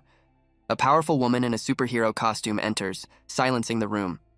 The men stare as she walks past them towards a locked door. The muscular man's eye narrows as she casually unlocks the door. He watches as the woman enters the interrogation room and approaches him. She greets the great actor, but he finds the situation awkward. The officials outside recognize the hero as St. Pearl, shocked she went in. Pearl states she's only there to ask a few questions, not to pry into his secrets. The man, Dion, retorts that he wouldn't have answered anyway. She questions if his gentle public image was just an act. He dismisses her words, demanding to know why she's really there. Pearl sits down, asking him what he plans to do from now on. The two superhumans lock eyes in a tense, silent standoff. Outside, the officials watch the meeting through a one-way mirror. One man complains about Pearl's direct approach, calling it too much. Another explains that only a superhuman can truly understand another. He insists Pearl is the right person to handle the situation. An older official scoffs at Pearl's associate, calling him a mere sidekick. Inside the room, Dion finally speaks, admitting he's a little confused. Dion explains he's lived a satisfying life with no obligation to save the world. The officials and Pearl's associate are stunned by his selfish declaration. Pearl calmly accepts his words, saying she understands his intentions. She admits she had the wrong impression of him, questioning his motives. With the conversation seemingly over, Pearl gets up to leave. The officials protest as she walks away, shocked by the abrupt end. Dion calls out, telling her to withdraw from the fight. He coldly suggests that her associate is probably already gone. Pearl stops dead in her tracks, her hair flaring with sudden energy. She turns back with a menacing glare, asking what his point is. The tension in the room becomes palpable as a glass on the table shakes. Her eyes glow with power as she warns him to choose his next words wisely. The officials outside panic, sensing the dangerous shift in the room. Dion reveals that he spoke with the giant, cloaked inhuman. He explains the creature was intelligent, possessing its own ego. Pearl and her associate listen intently, realizing the grave implications. The associate recalls seeing the creature speaking on the news broadcast. Dion admits the new Inhumans were on a level he'd never encountered before. He confesses he would have been in danger if they hadn't retreated, especially with Whitecap's condition. He then reveals the most important message the creatures left behind. It was a chilling warning that all superhumans would soon be eliminated. Dion clarifies it wasn't a threat, but a statement of absolute certainty. The officials outside are horrified by the terrifying revelation. He explains that until now, Inhumans have appeared randomly across the globe, but the existence of an intelligent leader suggests they can now act as an army. This makes their threat to destroy all superhumans entirely credible. He concludes that the end of superhumans means the end of the Earth. Pearl and the officials stare in grim silence, absorbing the dire news. She bites her lip, asking if he still refuses to fight knowing the stakes. Dion stands, stating he'll fight, but he has no intention of joining a team. A voice from the doorway suggests Dion needs a manager for his new life. A bald man peeks in, mentioning the daunting task of being a hero. In a flashback, a man named Ben questions a woman with blonde hair. The bald man smiles, announcing he's found the perfect person for the job. Dion's eye widens in utter disbelief at who walks through the door. He stares in shock at his former manager, Rose, who looks equally stunned. The scene shifts to a snowy landscape in Russia, outside a large building. Two men track a target. One has a hunch they're close while the other curses. The larger man complains about following bloody footprints on an empty stomach. He charges toward a distant cathedral, vowing to end their target instantly. Back in the present, Dion and Rose drive through a city at night. Dion remarks that the situation reminds him of their first meeting. Rose thanks Dion for accepting him again as his manager. A memory shows them toasting to a friendship that will last forever. Dion's expression hardens as he tells Rose that playtime is over. Rose asks if this means they're teaming up with Pearl's group. Dion remains silent, his gaze fixed and unreadable. He explains his desire to act independently, unbound by any team. Dion warns that the Inhumans are revealing themselves, and the final phase may come sooner than expected. Back in Russia, the two hunters approach the snow-covered cathedral. A heavy boot stomps down on a bloody handprint in the snow. They find it strange that the cathedral doors are completely undamaged. The larger man decides to go inside and find out why. He pushes open the heavy doors, entering the dark, candlelit hall. His partner follows, and they find the massive building eerily silent. The men, Kirillov and Maxim, sense their target is inside, smelling blood. They venture deeper into the misty cathedral, feeling that something is wrong. Kirillov notes the strange feeling of an Inhuman's energy coming from everywhere at once. Maxim agrees, telling his partner not to leave his side. As they ascend a staircase, Maxim insists he's not scared, just worried for his partner. Maxim suddenly stops his partner, spotting a figure in the misty hall. His eyes widen in disbelief at the unexpected sight. They see several people sitting silently in the pews facing the altar. Kirillov counts the figures, his expression shifting to one of confusion. He notices one of them is heavily injured, blood staining their back. The person turns, revealing a pale, distorted face with glowing red eyes. Both hunters realize with a jolt that these are not the creatures they expected. One of the beings lets out a piercing shriek and lunges toward them. Maxim scoffs at its charge, noting how surprisingly slow it is. Kirillov analyzes its speed, finding it far weaker than a true inhuman. He decides to evade the attack, leaping gracefully out of the way. The creature stumbles past as Kirillov lands silently on a nearby railing. He calls out to his partner as the being turns its attention to Maxim. The creature throws a clumsy punch, which Maxim blocks with ease. It grabs him by the collar, its grip surprisingly weak. Maxim realizes with annoyance that it was only aiming for his nape. Another one of the strange beings rushes them from the side, roaring. His expression hardens as he prepares to face the new threat. In a flash, Maxim intercepts the second attacker with overwhelming speed. Kirillov tries to warn him from the stairs, but it's too late. Maxim shouts at his partner to be quiet as he delivers a devastating blow. He calls the creature pathetic, telling his partner not to be foolish. Holding the defeated being, he notes they don't even smell human anymore. He asks Kirillov if he understands that these people are already gone. His partner apologizes, realizing an inhuman is behind the entire massacre. Maxim vows to send the remaining creatures to their final rest. The scene shifts to a hospital room, where a news report plays in the background. A bandaged Whitecap sleeps while Kang is passed out on the edge of his bed. The hero's eye snaps open as the news mentions a crisis in Russia. On the television, an anchor reports on the incident, suspecting inhuman involvement. The hero senses an uncontrollable wave is coming, feeling the world crumble around him. In Russia, Maxim stands over the last of the transformed humans, hating this kind of fight. He and Kirillov finally spot their true target, the source of the chaos. A mysterious figure hangs upside down from the high cathedral ceiling. It's a bat-like inhuman, wrapped tightly in its own leathery wings. Maxim angrily demands the creature come down and face him. The inhuman detaches, its sharp claws scraping against the stone wall. It lands silently on the floor below, ready for a confrontation. The creature watches as the two hunters walk down the aisle toward it. It lifts its head, revealing a horned, masked face with glowing red eyes. The hunters stop, observing their strange new opponent from a distance. The creature stands, its small physique wrapped in a dark, winged cloak. Kirillov notes its bizarre appearance, wondering if it's some kind of vampire. He remembers the marks on the victims, realizing this creature is the cause. Maxim calls out to his partner, preparing for the dangerous fight ahead. He warns Kirillov that a single bite from the creature could be irreversible. Understanding the stakes, Maxim grips his wrist, readying himself for battle. He tells his partner to stay back, declaring he will handle this alone. Maxim lunges forward, a blur of motion across the cathedral floor. He smashes through the wooden pews, closing the distance in an instant. The inhuman leaps into the air, narrowly dodging the hunter's charge. Maxim unleashes a powerful punch aimed directly at the creature's head. But the inhuman catches his fist with its clawed foot, stopping the attack cold. It uses the captured momentum to swing its body into the air. Unfurling its wings, the creature soars upward, escaping the hunter's reach. Maxim stares up in disbelief, stunned by the creature's agility. The inhuman hovers in the air, looking down at its opponent. Kirillov watches in shock, surprised it blocked the attack with its feet. The creature lands gracefully on the altar, turning to face the hunters. Both men realize this inhuman is different, possessing incredible control and flexibility. The inhuman's body begins to contort and change shape on the altar. Its leathery wings retract, merging into its back and arms. The hunters stare in disbelief as the creature's form shifts before them. The transformation completes, revealing a more muscular, combat-ready physique.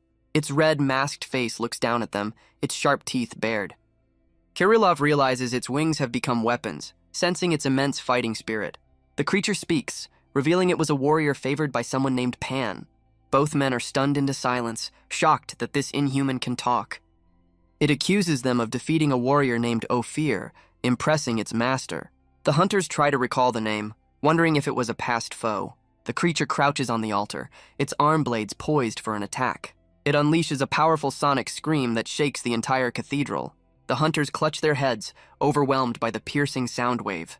The force of the scream shatters the stone altar beneath the creature. In a blur of motion, it closes the distance and lands a heavy blow on Maxim. Maxim's face twists in pain from the force of the sudden strike. Kirillov cries out his partner's name, watching in horror from the stairs.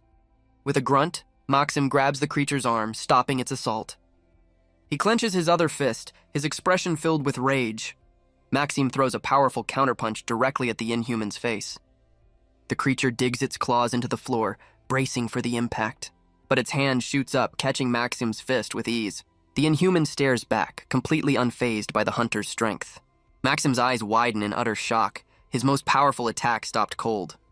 The creature retaliates with a swift strike from its bladed arm. Maxim is thrown back, his face taking the full force of the blow. It follows up with a devastating kick aimed at his chest. The impact sends the large hunter flying backward across the hall. A final punch hurtles through the air, aimed at the falling man. Maxim crashes into the pews, shattering the wood around him. The Inhuman lands softly, its final attack complete. It stands victorious over the fallen Maxim, who lies motionless in the rubble. The creature questions if these weaklings truly defeated a warrior named Ophir. It dismisses the thought, deciding their fate is sealed regardless. But from the stairs, Kirilov prepares a counterattack with a swift hand gesture. The Inhuman looms over the defeated hunter, its attention completely focused. It offers to turn him into a puppet as a final, twisted mercy. Suddenly, a brilliant arc of energy slices through the air. The Inhuman barely has time to register the incoming attack. The energy blade strikes true, cutting deep into the creature's chest. Kirilov reveals his glowing energy whip, taunting the creature for its slow reaction. With glowing eyes, he declares that he is now the Inhuman's opponent. The hunter stands ready, his crackling whip prepared for battle. The Inhuman looks down in shock at the severe gash across its torso. Kirilov watches intently, his glowing blue eye narrowed in focus. His partner, Maxim, remains unconscious on the cathedral floor. The creature is stunned, unable to sense the attack until it was too late. It examines its wound, intrigued by the strange power used against it. But Kirilov's eyes widen in disbelief as he sees the wound begin to close. The creature's flesh rapidly knits itself back together. Kirilov stares, confused by a regeneration ability he's never encountered. He clenches his fist, deciding to get serious. Tossing his heavy cloak aside, he prepares for a real fight. He reveals his full attire, declaring his intense hatred for bats. With a look of pure disgust, he vows to eliminate the filthy creature. The Inhuman charges forward, a blur of motion across the floor. Kirilov matches its speed, his hands moving in a strange pattern. The creature closes the distance, its bladed arms ready to strike. Kirilov prepares to unleash a new technique with his open hand. A strange, ethereal energy begins to flow from his fingertips. The Inhuman's eye widens, sensing a sudden shift in the battle. It sees Kirilov leaping forward as a massive energy construct forms before him. The creature realizes with shock that the hunter has summoned a giant sword. The tip of the ethereal blade slams into the ground, narrowly missing its target. With incredible agility, the Inhuman dodges the devastating swing. It lands gracefully, turning to face the hunter amidst the destruction. A fresh cut appears on the creature's face, stunning it into silence. It watches Kirilov's hands, which are already preparing another attack. The hunter brings his hands down in a powerful, decisive motion. A second massive blade of light materializes and descends from above. The Inhuman's eyes widen in terror, trapped by the incoming strike. Kirilov's attack shatters the cathedral floor in a massive explosion of force. His glowing blue eye reveals his unwavering focus and determination. The scene shifts to a snowy forest, where a different blue creature stands defeated. Maxim stands over the fallen being, his expression grim and unsatisfied. He angrily demands to know who dared to interfere in his fight. A new figure with long blonde hair peeks out from behind a nearby tree. The stranger steps into the open, revealing a backpack full of art supplies. Maxim demands to know the newcomer's identity, who calmly introduces himself as Kirilov. The man explains he is a superhuman like Maxim, and also a wandering painter. Back in the cathedral, the bat-like Inhuman emerges from the dust, unharmed. The creature admits that its opponent is far stronger than it anticipated. Kirilov notes its unbelievable reflexes and rapid healing ability. The Inhuman reveals it has defeated a superhuman before, but never one this powerful. It suddenly vanishes, charging forward in a black blur of motion. Kirilov's eye glows intensely as he prepares for the high-speed assault. The creature's clawed foot flies through the air, aimed directly at him. A powerful kick connects, sending the hunter skidding backward. He digs his feet into the stone floor, struggling to absorb the impact. The Inhuman follows up instantly, striking him down before he can recover. Kirilov slides across the floor, narrowly evading the Inhuman's lunge. The creature's punch misses as the hunter reappears behind it in a blur. Kirilov's glowing eye widens, surprised by his opponent's relentless speed. He prepares a new technique, his hands moving in a complex pattern. With a powerful gesture, he summons a massive energy shield from the ground. The shield erupts upwards, blocking the Inhuman's attack in a flash of light. The two fighters lock eyes, a silent challenge passing between them. The creature stares in disbelief, pinned against the massive energy construct. In a flashback, Maxim asks how Kirilov defeated a monster so effortlessly. Kirilov simply makes a painting motion with his hand. He explains his ability, revealing he can paint on the air. His power materializes anything he imagines, which he can then use as a weapon. Maxim realizes he threw an invisible axe, and Kirilov confirms it. The hunter admits he couldn't see the attack, prompting Kirilov to explain further. He reveals the greatest strength of his ability is the speed of his projectiles. The more he focuses, the faster his creations become, making them nearly unavoidable. Maxim calls the ability incredible, but correctly assumes it comes with a risk. Kirilov's expression turns serious as he confirms his partner's suspicion. He reveals the heavy price of his power. He gradually loses his vision. Back in the present, a massive energy blade hangs suspended in the air. Kirilov clenches his fist, preparing to unleash his full power. He begins to paint a new weapon in the air with swift, deliberate motions. The inhuman watches from below as the hunter leaps onto a high pillar. A new, smaller energy weapon materializes between his fingers. With a look of grim determination, he prepares to throw his creation. A massive spiked energy ball hurtles towards the bat-like creature. The inhuman's eye reflects the devastating projectile just before impact. The attack connects with overwhelming force, sending a shockwave through its body. The creature's head snaps back as the powerful blow lands true. The energy ball smashes through a stone pillar, continuing its destructive path. The inhuman lies defeated amidst the dust and rubble of the cathedral. It coughs violently, stunned by the force of the hunter's attack. Kirilov's energy weapon shatters, its purpose served. He admits his opponent is incredibly tough, having survived a direct hit. The hunter's vision begins to blur, the cost of his power taking its toll. He knows he must finish the fight before his sight fails completely. But when he looks again, the creature has vanished from the floor. In a flash, the inhuman closes the distance with blinding speed. It leaps through the air, pouncing on the distracted hunter. The creature looms over him, its clawed hand raised for the final blow. Kirilov's hand clenches, preparing a desperate last-second defense. He blocks the attack, but the inhuman lands a devastating blow. The creature crouches, having delivered a swift and powerful strike. Its red eye glows, sensing victory is within its grasp. Kirilov stumbles back, a severe injury marking his torso. The inhuman stands over the fallen hunter, ready to end the fight. With a final decisive move, it brings its foot down on its opponent. The creature calls him an amazing fighter, showing a moment of respect. But its eye widens in shock as it senses something is wrong. The body of the defeated hunter dissolves into shimmering blue particles. From the balcony above, the real Kirilov stands unharmed, holding a sword. He materializes a bow and arrow from pure energy, preparing his true final attack. The inhuman looks up, realizing it has been fighting an illusion all along. With glowing eyes and grim determination, Kirilov takes aim. He releases the string, unleashing a projectile of pure power. The ethereal arrow soars through the air, a streak of deadly light. It strikes the creature's chest with unstoppable force. The massive arrow pins the inhuman, sending it staggering backward. As the creature chokes, Kirilov watches, his expression weary but resolved. The hunter lands silently on the railing. The battle finally concluded. Maxim charges toward the impaled creature, ready to finish the fight. Kirilov's vision blurs, the price of his power finally catching up to him. The inhuman groans, pinned to the floor by the massive energy arrow.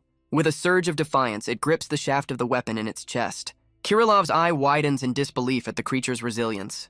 The inhuman roars, tearing the massive arrow from its own body. It glares at the hunter, its eyes burning with a promise of retribution.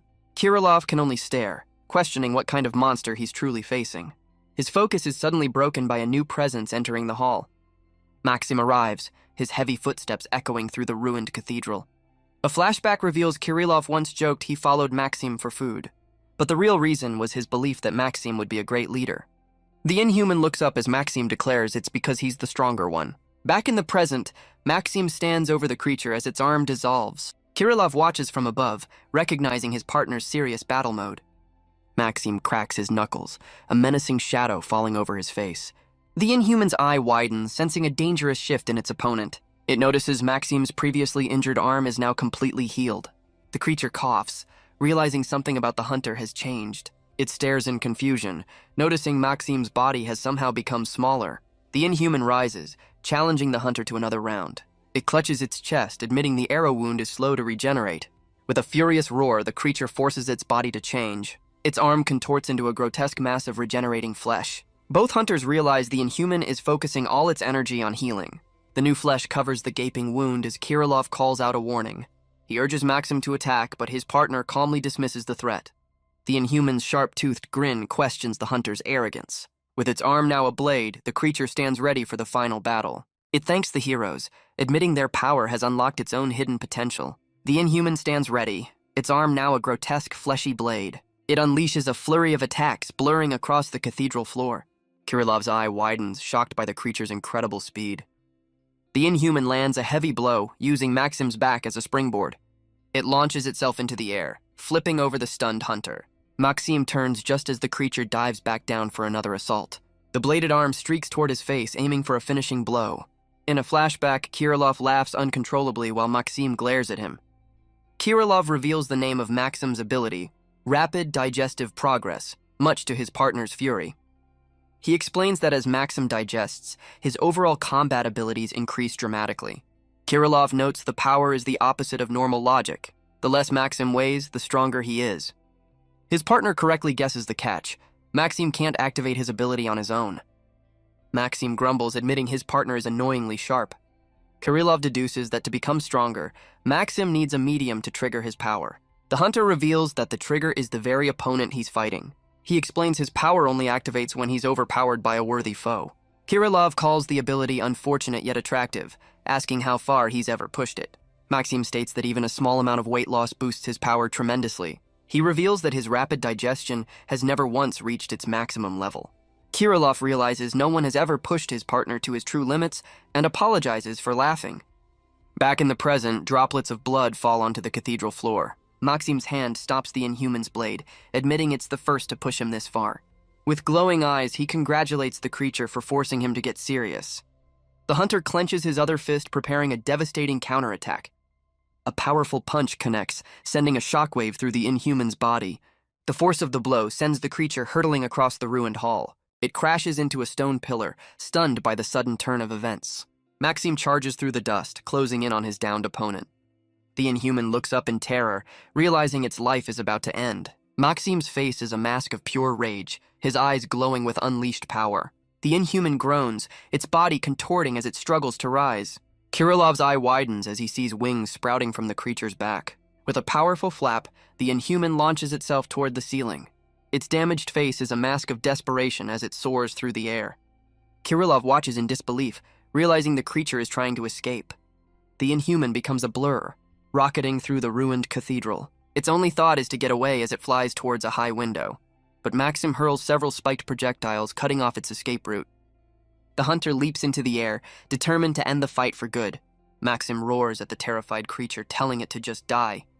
He intercepts the Inhuman midair with a final devastating punch. A massive shockwave erupts, shattering the cathedral floor below. Kirilov is thrown back by the sheer force of the powerful impact. His eyes widen in awe at the overwhelming power his partner just unleashed. Maxim lands in a powerful stance, his final attack complete. His fists are clenched, still radiating with immense energy. The entire cathedral trembles, unable to withstand the force of their battle. Maxim's bloodied knuckles are shown as the defeated creature lies still. He stands victorious over the Inhuman amidst a crater of rubble. Kirilov looks down from above as the cathedral begins to collapse around them. He calls out to his partner, warning him the building is falling apart. Maxim stands silently over the remains of his foe, the battle finally over. Outside, the stone walls of the cathedral crack and crumble. The two hunters burst through the heavy doors, escaping the collapsing structure. They run through the snow, leaving the ruined building behind them. The entire cathedral erupts in a massive cloud of dust and debris. Kirilov asks his partner if he was bitten during the intense fight. Maxim confirms he's unharmed, having kept an eye on the creature's teeth. He complains about being hungry, suggesting they finally go get something to eat. Elsewhere, a strange clawed creature sits silently in a dark room. A strange, white-haired being looks on with a questioning gaze. A smaller creature addresses the being, calling it by the name Murel. The creature reports that one of their own, a warrior named Grabe, has fallen. The faces of several other Inhumans are shown, their expressions grim. Morel grows angry, blaming the dumb bat for disobeying orders. The smaller being asks if this loss will cause a problem for their plans. A horned Inhuman with a mark on its forehead declares it won't be a problem at all. The scene shifts to an injured man with a cast walking on crutches. The pink-haired patient from the hospital opens the door to his apartment. He enters the messy room, wondering if his friend Kang went to school. With a sigh of relief, he admits that being home is the best feeling. He struggles with his crutches, hoping he didn't leave the hospital too early. His attention is caught by a sticky note left on a frying pan. The note is from Kang, who made him fried rice to celebrate his discharge. Touched by the gesture, He lifts the pan to find a waiting meal. Meanwhile, Kang is shown attending class at his high school. His phone buzzes, interrupting the quiet classroom. He sees a thank you text from his roommate, secretly hoping he didn't eat the food. Back at the apartment, the man gags, realizing the food has gone bad. In class, Kang's name is called out, breaking his concentration. Two of his classmates approach, demanding he treat them to lunch. Kang bluntly tells them he has no money, leaving the bullies confused. As they walk, Kang explains the airport Inhumans didn't retreat because of Ketchup Man. One of the bullies recalls the news, noting the hero was completely outmatched. His friend grows fearful, realizing the monsters left on their own accord. The lead bully glares, dismissing his friend's worries with contempt. Kang reminds them that Korea still has powerful heroes like Whitecap. He adds that there could be other superhumans they don't even know about. With a serious expression, Kang insists they have no choice but to trust them. Back at the apartment, the pink-haired man suddenly clutches his head in pain. He's haunted by memories of the Inhumans, suffering from nightmares and seizures. He wonders how superhumans can possibly cope with fighting monsters every day. A memory flashes of him and Kang, both questioning their own identities. The pink-haired man stares at his food, wondering what to do with his life. Kang looks up from the school floor, asking himself who he truly is. He stands silently in the hallway, lost in his own thoughts. His expression remains serious as he contemplates his next move. Kang reaches into his pocket, searching for something important. He pulls out a crumpled business card for a martial arts academy. His eye narrows, remembering the person who gave it to him. The card invites him to visit, promising he has a lot of questions. A flashback shows the old master telling Kang to find him at Mount Yongpo. Kang stares at the card, a look of resolve on his face. His classmates call out, snapping him back to reality. The three friends walk down the hall, one of them asking if something is on his mind. The scene shifts to a quiet apartment building at sunset. Back at home, the pink-haired man asks Kang if he wants to visit the dojo. They watch a TV show about superhumans while eating pizza. His friend realizes the old man who stole the trophy must be a superhuman. He recalls thinking the man was just a common scammer. Kang admits he didn't realize the truth until their conversation. His friend asks how he can be so sure about the old man's identity. Kang explains it's the same kind of feeling he gets from Inhumans. He also remembers the cloaked figure from the airport, sensing a similar power. His friend sarcastically calls him the superhuman analyzer. On the television, two experts are being interviewed about the current crisis. One of the men notes that inhuman incidents are becoming a daily occurrence. The other agrees, stating the attacks are more frequent than ever before. The host points out how little the public actually knows about superhumans. He mentions well-known heroes like St. Pearl, but suggests there are many more in hiding. The expert reveals only 3 superhumans are officially known to the public. He insists, however, that there are definitely more heroes operating in the shadows. The host asks for proof, and the expert points to global incident statistics. A world map glows with inhuman attack sites, too many for just 3 heroes. He notes many sites only have inhuman remains, like the recent incident in Russia. The identity of the hero who defeated them remains a complete mystery. He concludes it must be the work of unknown superhumans, much like Korea's Whitecap. The other expert clarifies that Whitecap is different, as his existence is well known. He states that without anyone knowing, Earth is being protected by these hidden figures. The analysis shows that only nuclear-level weapons can match an inhuman's power. Without superhumans, the unpredictable monsters would have already destroyed the world. The host wonders where they came from, but the expert says their origin is irrelevant now. He believes the only thing that matters is that they are fighting for humanity. But the first expert warns against assuming all superhumans are on their side. He mentions unsettling rumors from Europe about superhumans harming people. The expert then brings up a suspicious superhuman they have all witnessed. His colleague recalls the Incheon port incident, where a supposed superhuman appeared. He remembers that this individual even went up against Whitecap for a short time. The figure, now called Black Hat, was powerful enough to exchange blows with the hero. He explains that governments and analysts have been studying these new threats.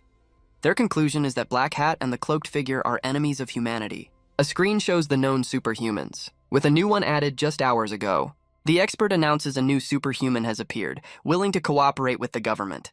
Back in the apartment, the pink-haired man spits out his food in utter shock. Kang's eyes widen, realizing the timing of the new hero's appearance. On the television, the expert confirms the identity of the new superhuman. He reveals she is a woman from Scotland named Jane Sonata. The two friends listen, stunned to learn she defended the UK alone and knows St. Pearl. The interview ends with a final question about the true identity of Whitecap.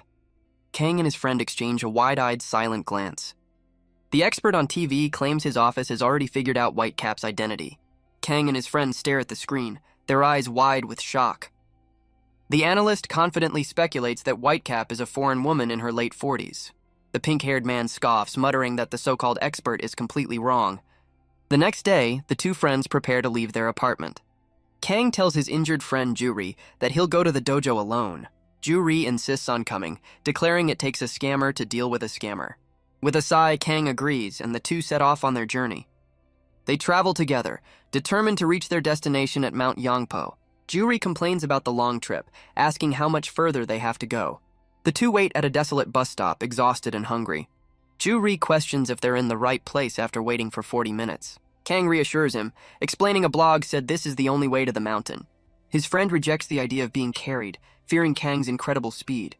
Juri sweats, thinking that even that dangerous option might have been better. A montage shows the two sleeping through a long train ride. They are then seen walking through a city, still far from their goal. The journey continues as they doze off on a crowded bus. Finally, they walk through a misty rural area, completely drained. The two end up back at the same bus stop, questioning their entire existence. Juri looks up, his expression one of utter confusion. Suddenly, Kang spots a bus approaching in the distance. The two friends watch with relief as the vehicle pulls up to their stop. They board and ask the driver if the bus is heading to Mount Yangpo. The friendly driver confirms it's the last stop and promises to let them know. The bus travels down a quiet road surrounded by green fields.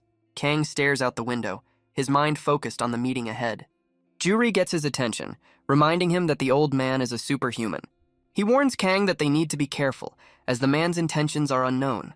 Kang listens silently, his expression serious as he considers the potential danger. Kang dismisses his friend's concerns, saying he has a good feeling about the old man. Juri is surprised by his friend's sudden confidence, wondering what's gotten into him. The bus continues its journey through the quiet, rural countryside. A news report about the new hero, Jane Sonata, plays on the bus television. The anchor explains that Jane has requested privacy while she cooperates with the government. The two friends sit in silence, absorbing the latest superhuman news. Their bus crosses a bridge, taking them further from the city. The driver suddenly announces their arrival at Mount Yangpo, startling them. The bus pulls away from the stop, leaving the two friends in the middle of nowhere. They look around the desolate area, wondering where to go next. Kang suddenly spots something and points toward a nearby path. He's found a wooden signpost pointing the way to Yangpo Mountain. The two begin their long walk, Juri already dreading the hike ahead. The scene shifts to a sprawling American city at night. In a dark apartment, a phone on a nightstand buzzes to life. A woman with long blonde hair is jolted awake by the sudden call. She sees the caller as her associate, James, and reaches for the phone. St. Pearl answers, her voice heavy with sleep. James apologizes for waking her, but she quickly asks what's going on. He reports from a control room that they've recovered CCTV data from the cruise ship incident. Pearl's eye widens, her exhaustion instantly replaced by intense focus. James suggests she rest, but Pearl firmly interrupts him. She asks for his location, and he confirms he's at Ben's laboratory. With grim determination, Pearl tells him she's leaving immediately. Back in Korea, the two friends find a sign for the Sub-Woo Martial Academy. Kang begins a journal, explaining his sister always encouraged him to write. As they walk, he decides to follow her advice and start recording his journey. The path becomes a rough trail, barely wide enough to walk on. Kang struggles to pull his injured friend up a steep, grassy incline. They face a rickety rope bridge, with Kang noting he's had too many close calls lately. Kang carries his terrified friend across the high, swaying bridge. Juri writes in his journal, admitting he felt sorry for being a burden. He explains he couldn't let Kang go alone, and they soon find a mysterious cave. After a long and confusing journey, their eyes light up with relief. They've finally arrived, looking down at the Sub-Woo Martial Academy. The traditional building stands peacefully in the quiet mountain landscape. Meanwhile, St. Pearl strides purposefully into a high-tech laboratory. Her associates greet her, ready to present their findings. Pearl immediately asks for an update on the cruise ship footage. James explains they found footage of Withrow, but something seems wrong. With a determined look, she orders them to bring the video up on screen. Ben agrees, preparing to give her a full rundown of the situation. He hits the enter key, pulling up the recovered security files. The screen displays multiple angles of the destroyed banquet hall. Ben points out the two specific cameras that captured Withrow's body. James rubs his eyes, clearly stressed by the strange discovery. Pearl watches the screen intently, her expression hardening. Ben decides to focus on the fifth angle, which has the best image quality. He clicks the mouse, selecting the crucial piece of evidence. The footage shows the grim aftermath, with Withrow lying motionless on the floor. Ben explains the flashing on screen isn't a glitch in the video. He clarifies it's a result of Pearl's battle and directs her to the timestamp. The team watches closely as the seconds tick by on the recording. At exactly 01:17:48, the scene remains unchanged. But just 1 second later, Withrow's body has completely vanished. The entire team stares in disbelief at the impossible event. Pearl's eye narrows, sensing there's more to this than a simple disappearance. She orders Ben to slow the playback speed as much as possible. Ben looks at his monitor, considering her urgent request. He confirms he can slow it down, but only to a maximum of 0.1x speed. Pearl orders him to play the footage at the exact moment the body vanishes. The video plays at 0.1x speed, showing the scene just before the disappearance. A blurry afterimage appears over Withrow's body for a split second. In the very next frame, the body is completely gone.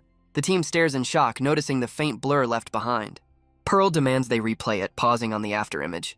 Ben isolates the exact moment the strange blur appears. He hits the enter key, freezing the crucial frame. The screen shows a figure moving at impossible speed. The team stares in disbelief, trying to comprehend what they're seeing. Ben zooms in as much as possible on the mysterious shape. The enhanced image reveals a person carrying Withrow away. Her associates struggle to describe the figure, noting a long coat and bucket hat. Pearl realizes this is the person who stole Withrow's body. Her expression hardens, stunned by the culprit's unbelievable speed. She orders them to check all boarding and disembarking CCTV footage. The scene shifts back to Kang and Ju-ri arriving at the martial arts academy. They approach the quiet, traditional building on the mountainside. Ju-ri wonders if anyone is home, but Kang hears a faint sound. A man with a broom suddenly appears, startling them both. Kang recognizes the man from the tournament and greets him. The man welcomes them, assuming Kang has come to learn martial arts. Kang quickly clarifies they've come to retrieve the stolen trophy. The man looks confused, repeating the word trophy. Suddenly, the old master appears from behind him with a knowing smile. He holds out the trophy, saying he has it right here. The other man greets his master with excitement and respect. The old master offers the trophy back to the two friends. Kang and Ju-ri stare, surprised by how easily he's giving it up. The master's expression turns serious, asking if that's all they came for. The old master observes Kang, calling him a bold young man. Ju-ri quickly snatches the trophy back while Kang is distracted. With his hands behind his back, the master apologizes for his strange habit. He dismisses them, saying they can leave now that their business is done. The master tells his student he's going for a walk and turns to leave. He walks to the edge of a misty cliff, looking out at the mountains. Standing alone, he stops and quietly asks a single question. His eye narrows, filled with a sudden intense focus. The master turns, realizing the two friends have followed him. Kang explains that people have started calling him a superhuman. The old man's expression hardens, recognizing the name Whitecap. But Kang admits he doesn't know what a superhuman is, or even who he is. Ju-ri and the master exchange a silent, knowing glance. The master bends down, picking up a smooth stone from the ground. He holds it over the cliff, asking if Kang could catch it before it hits the bottom. Before Kang can answer, the master suddenly throws the rock. The stone hurtles downward into the deep chasm below. In the same motion, the master aims a swift kick at Kang's back. His foot connects with the young man's backpack.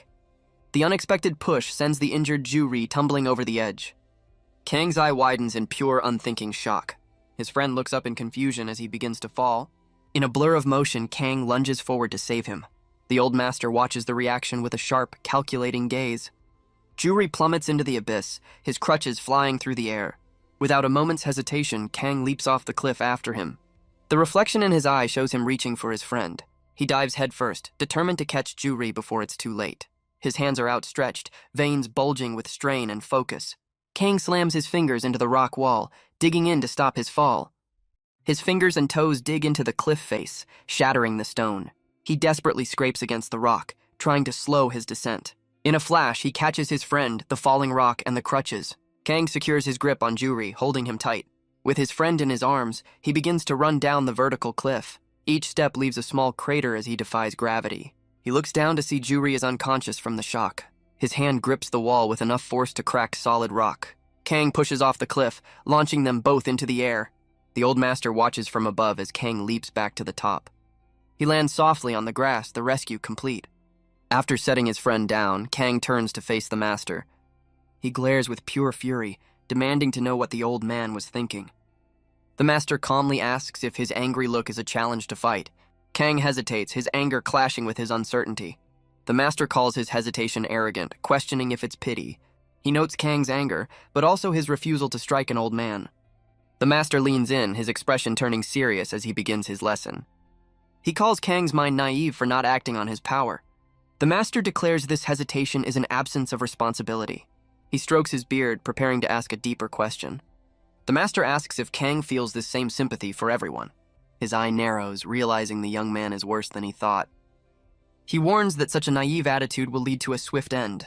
The master sternly tells him never to show such foolishness again. He turns to leave, forbidding them from leaving the mountain. The master declares he will personally mend all of Kang's ways. Kang's attention snaps back to his friend with a gasp of alarm. He calls out Juri's name, seeing his friend is completely unresponsive. Kang panics, realizing Juri isn't breathing as the master looks back in shock. The master's student tries to revive Juri as Kang panics beside him. Later that night, the two friends are given a place to stay at the academy. The student presents them with their new training uniforms. Juri, now recovered, refuses to learn martial arts and asks where Kang is. The student explains Kang went hunting, then asks Juri why he looks so troubled. Juri angrily recounts how the master kicked him off a cliff. The student listens patiently, looking out at the quiet training grounds. Juri glares, vowing to get even with the master once his leg is healed. The student defends his master, explaining he has a reason for his dangerous actions. The two sit together on the porch, discussing the strange old man. He reveals the academy is a home for people who have lost everything. The student explains the master is a kind person who took them all in. Juri notes the place seems empty, but learns the others are away for training. He's surprised to hear the academy has more than 10 students. The student urges Juri to forgive the master, despite his strange habits. He cheerfully announces their training begins tomorrow, but Juri isn't interested. Juri writes in his journal, deciding to stay despite calling the master the worst. The scene shifts to a cafe, where a blonde woman in a cap walks in. A woman with glasses calls out to her from a nearby table. The blonde woman turns, revealing herself to be the hero, Saint Pearl. The other woman is Jane Sonata, who greets Pearl after a long time.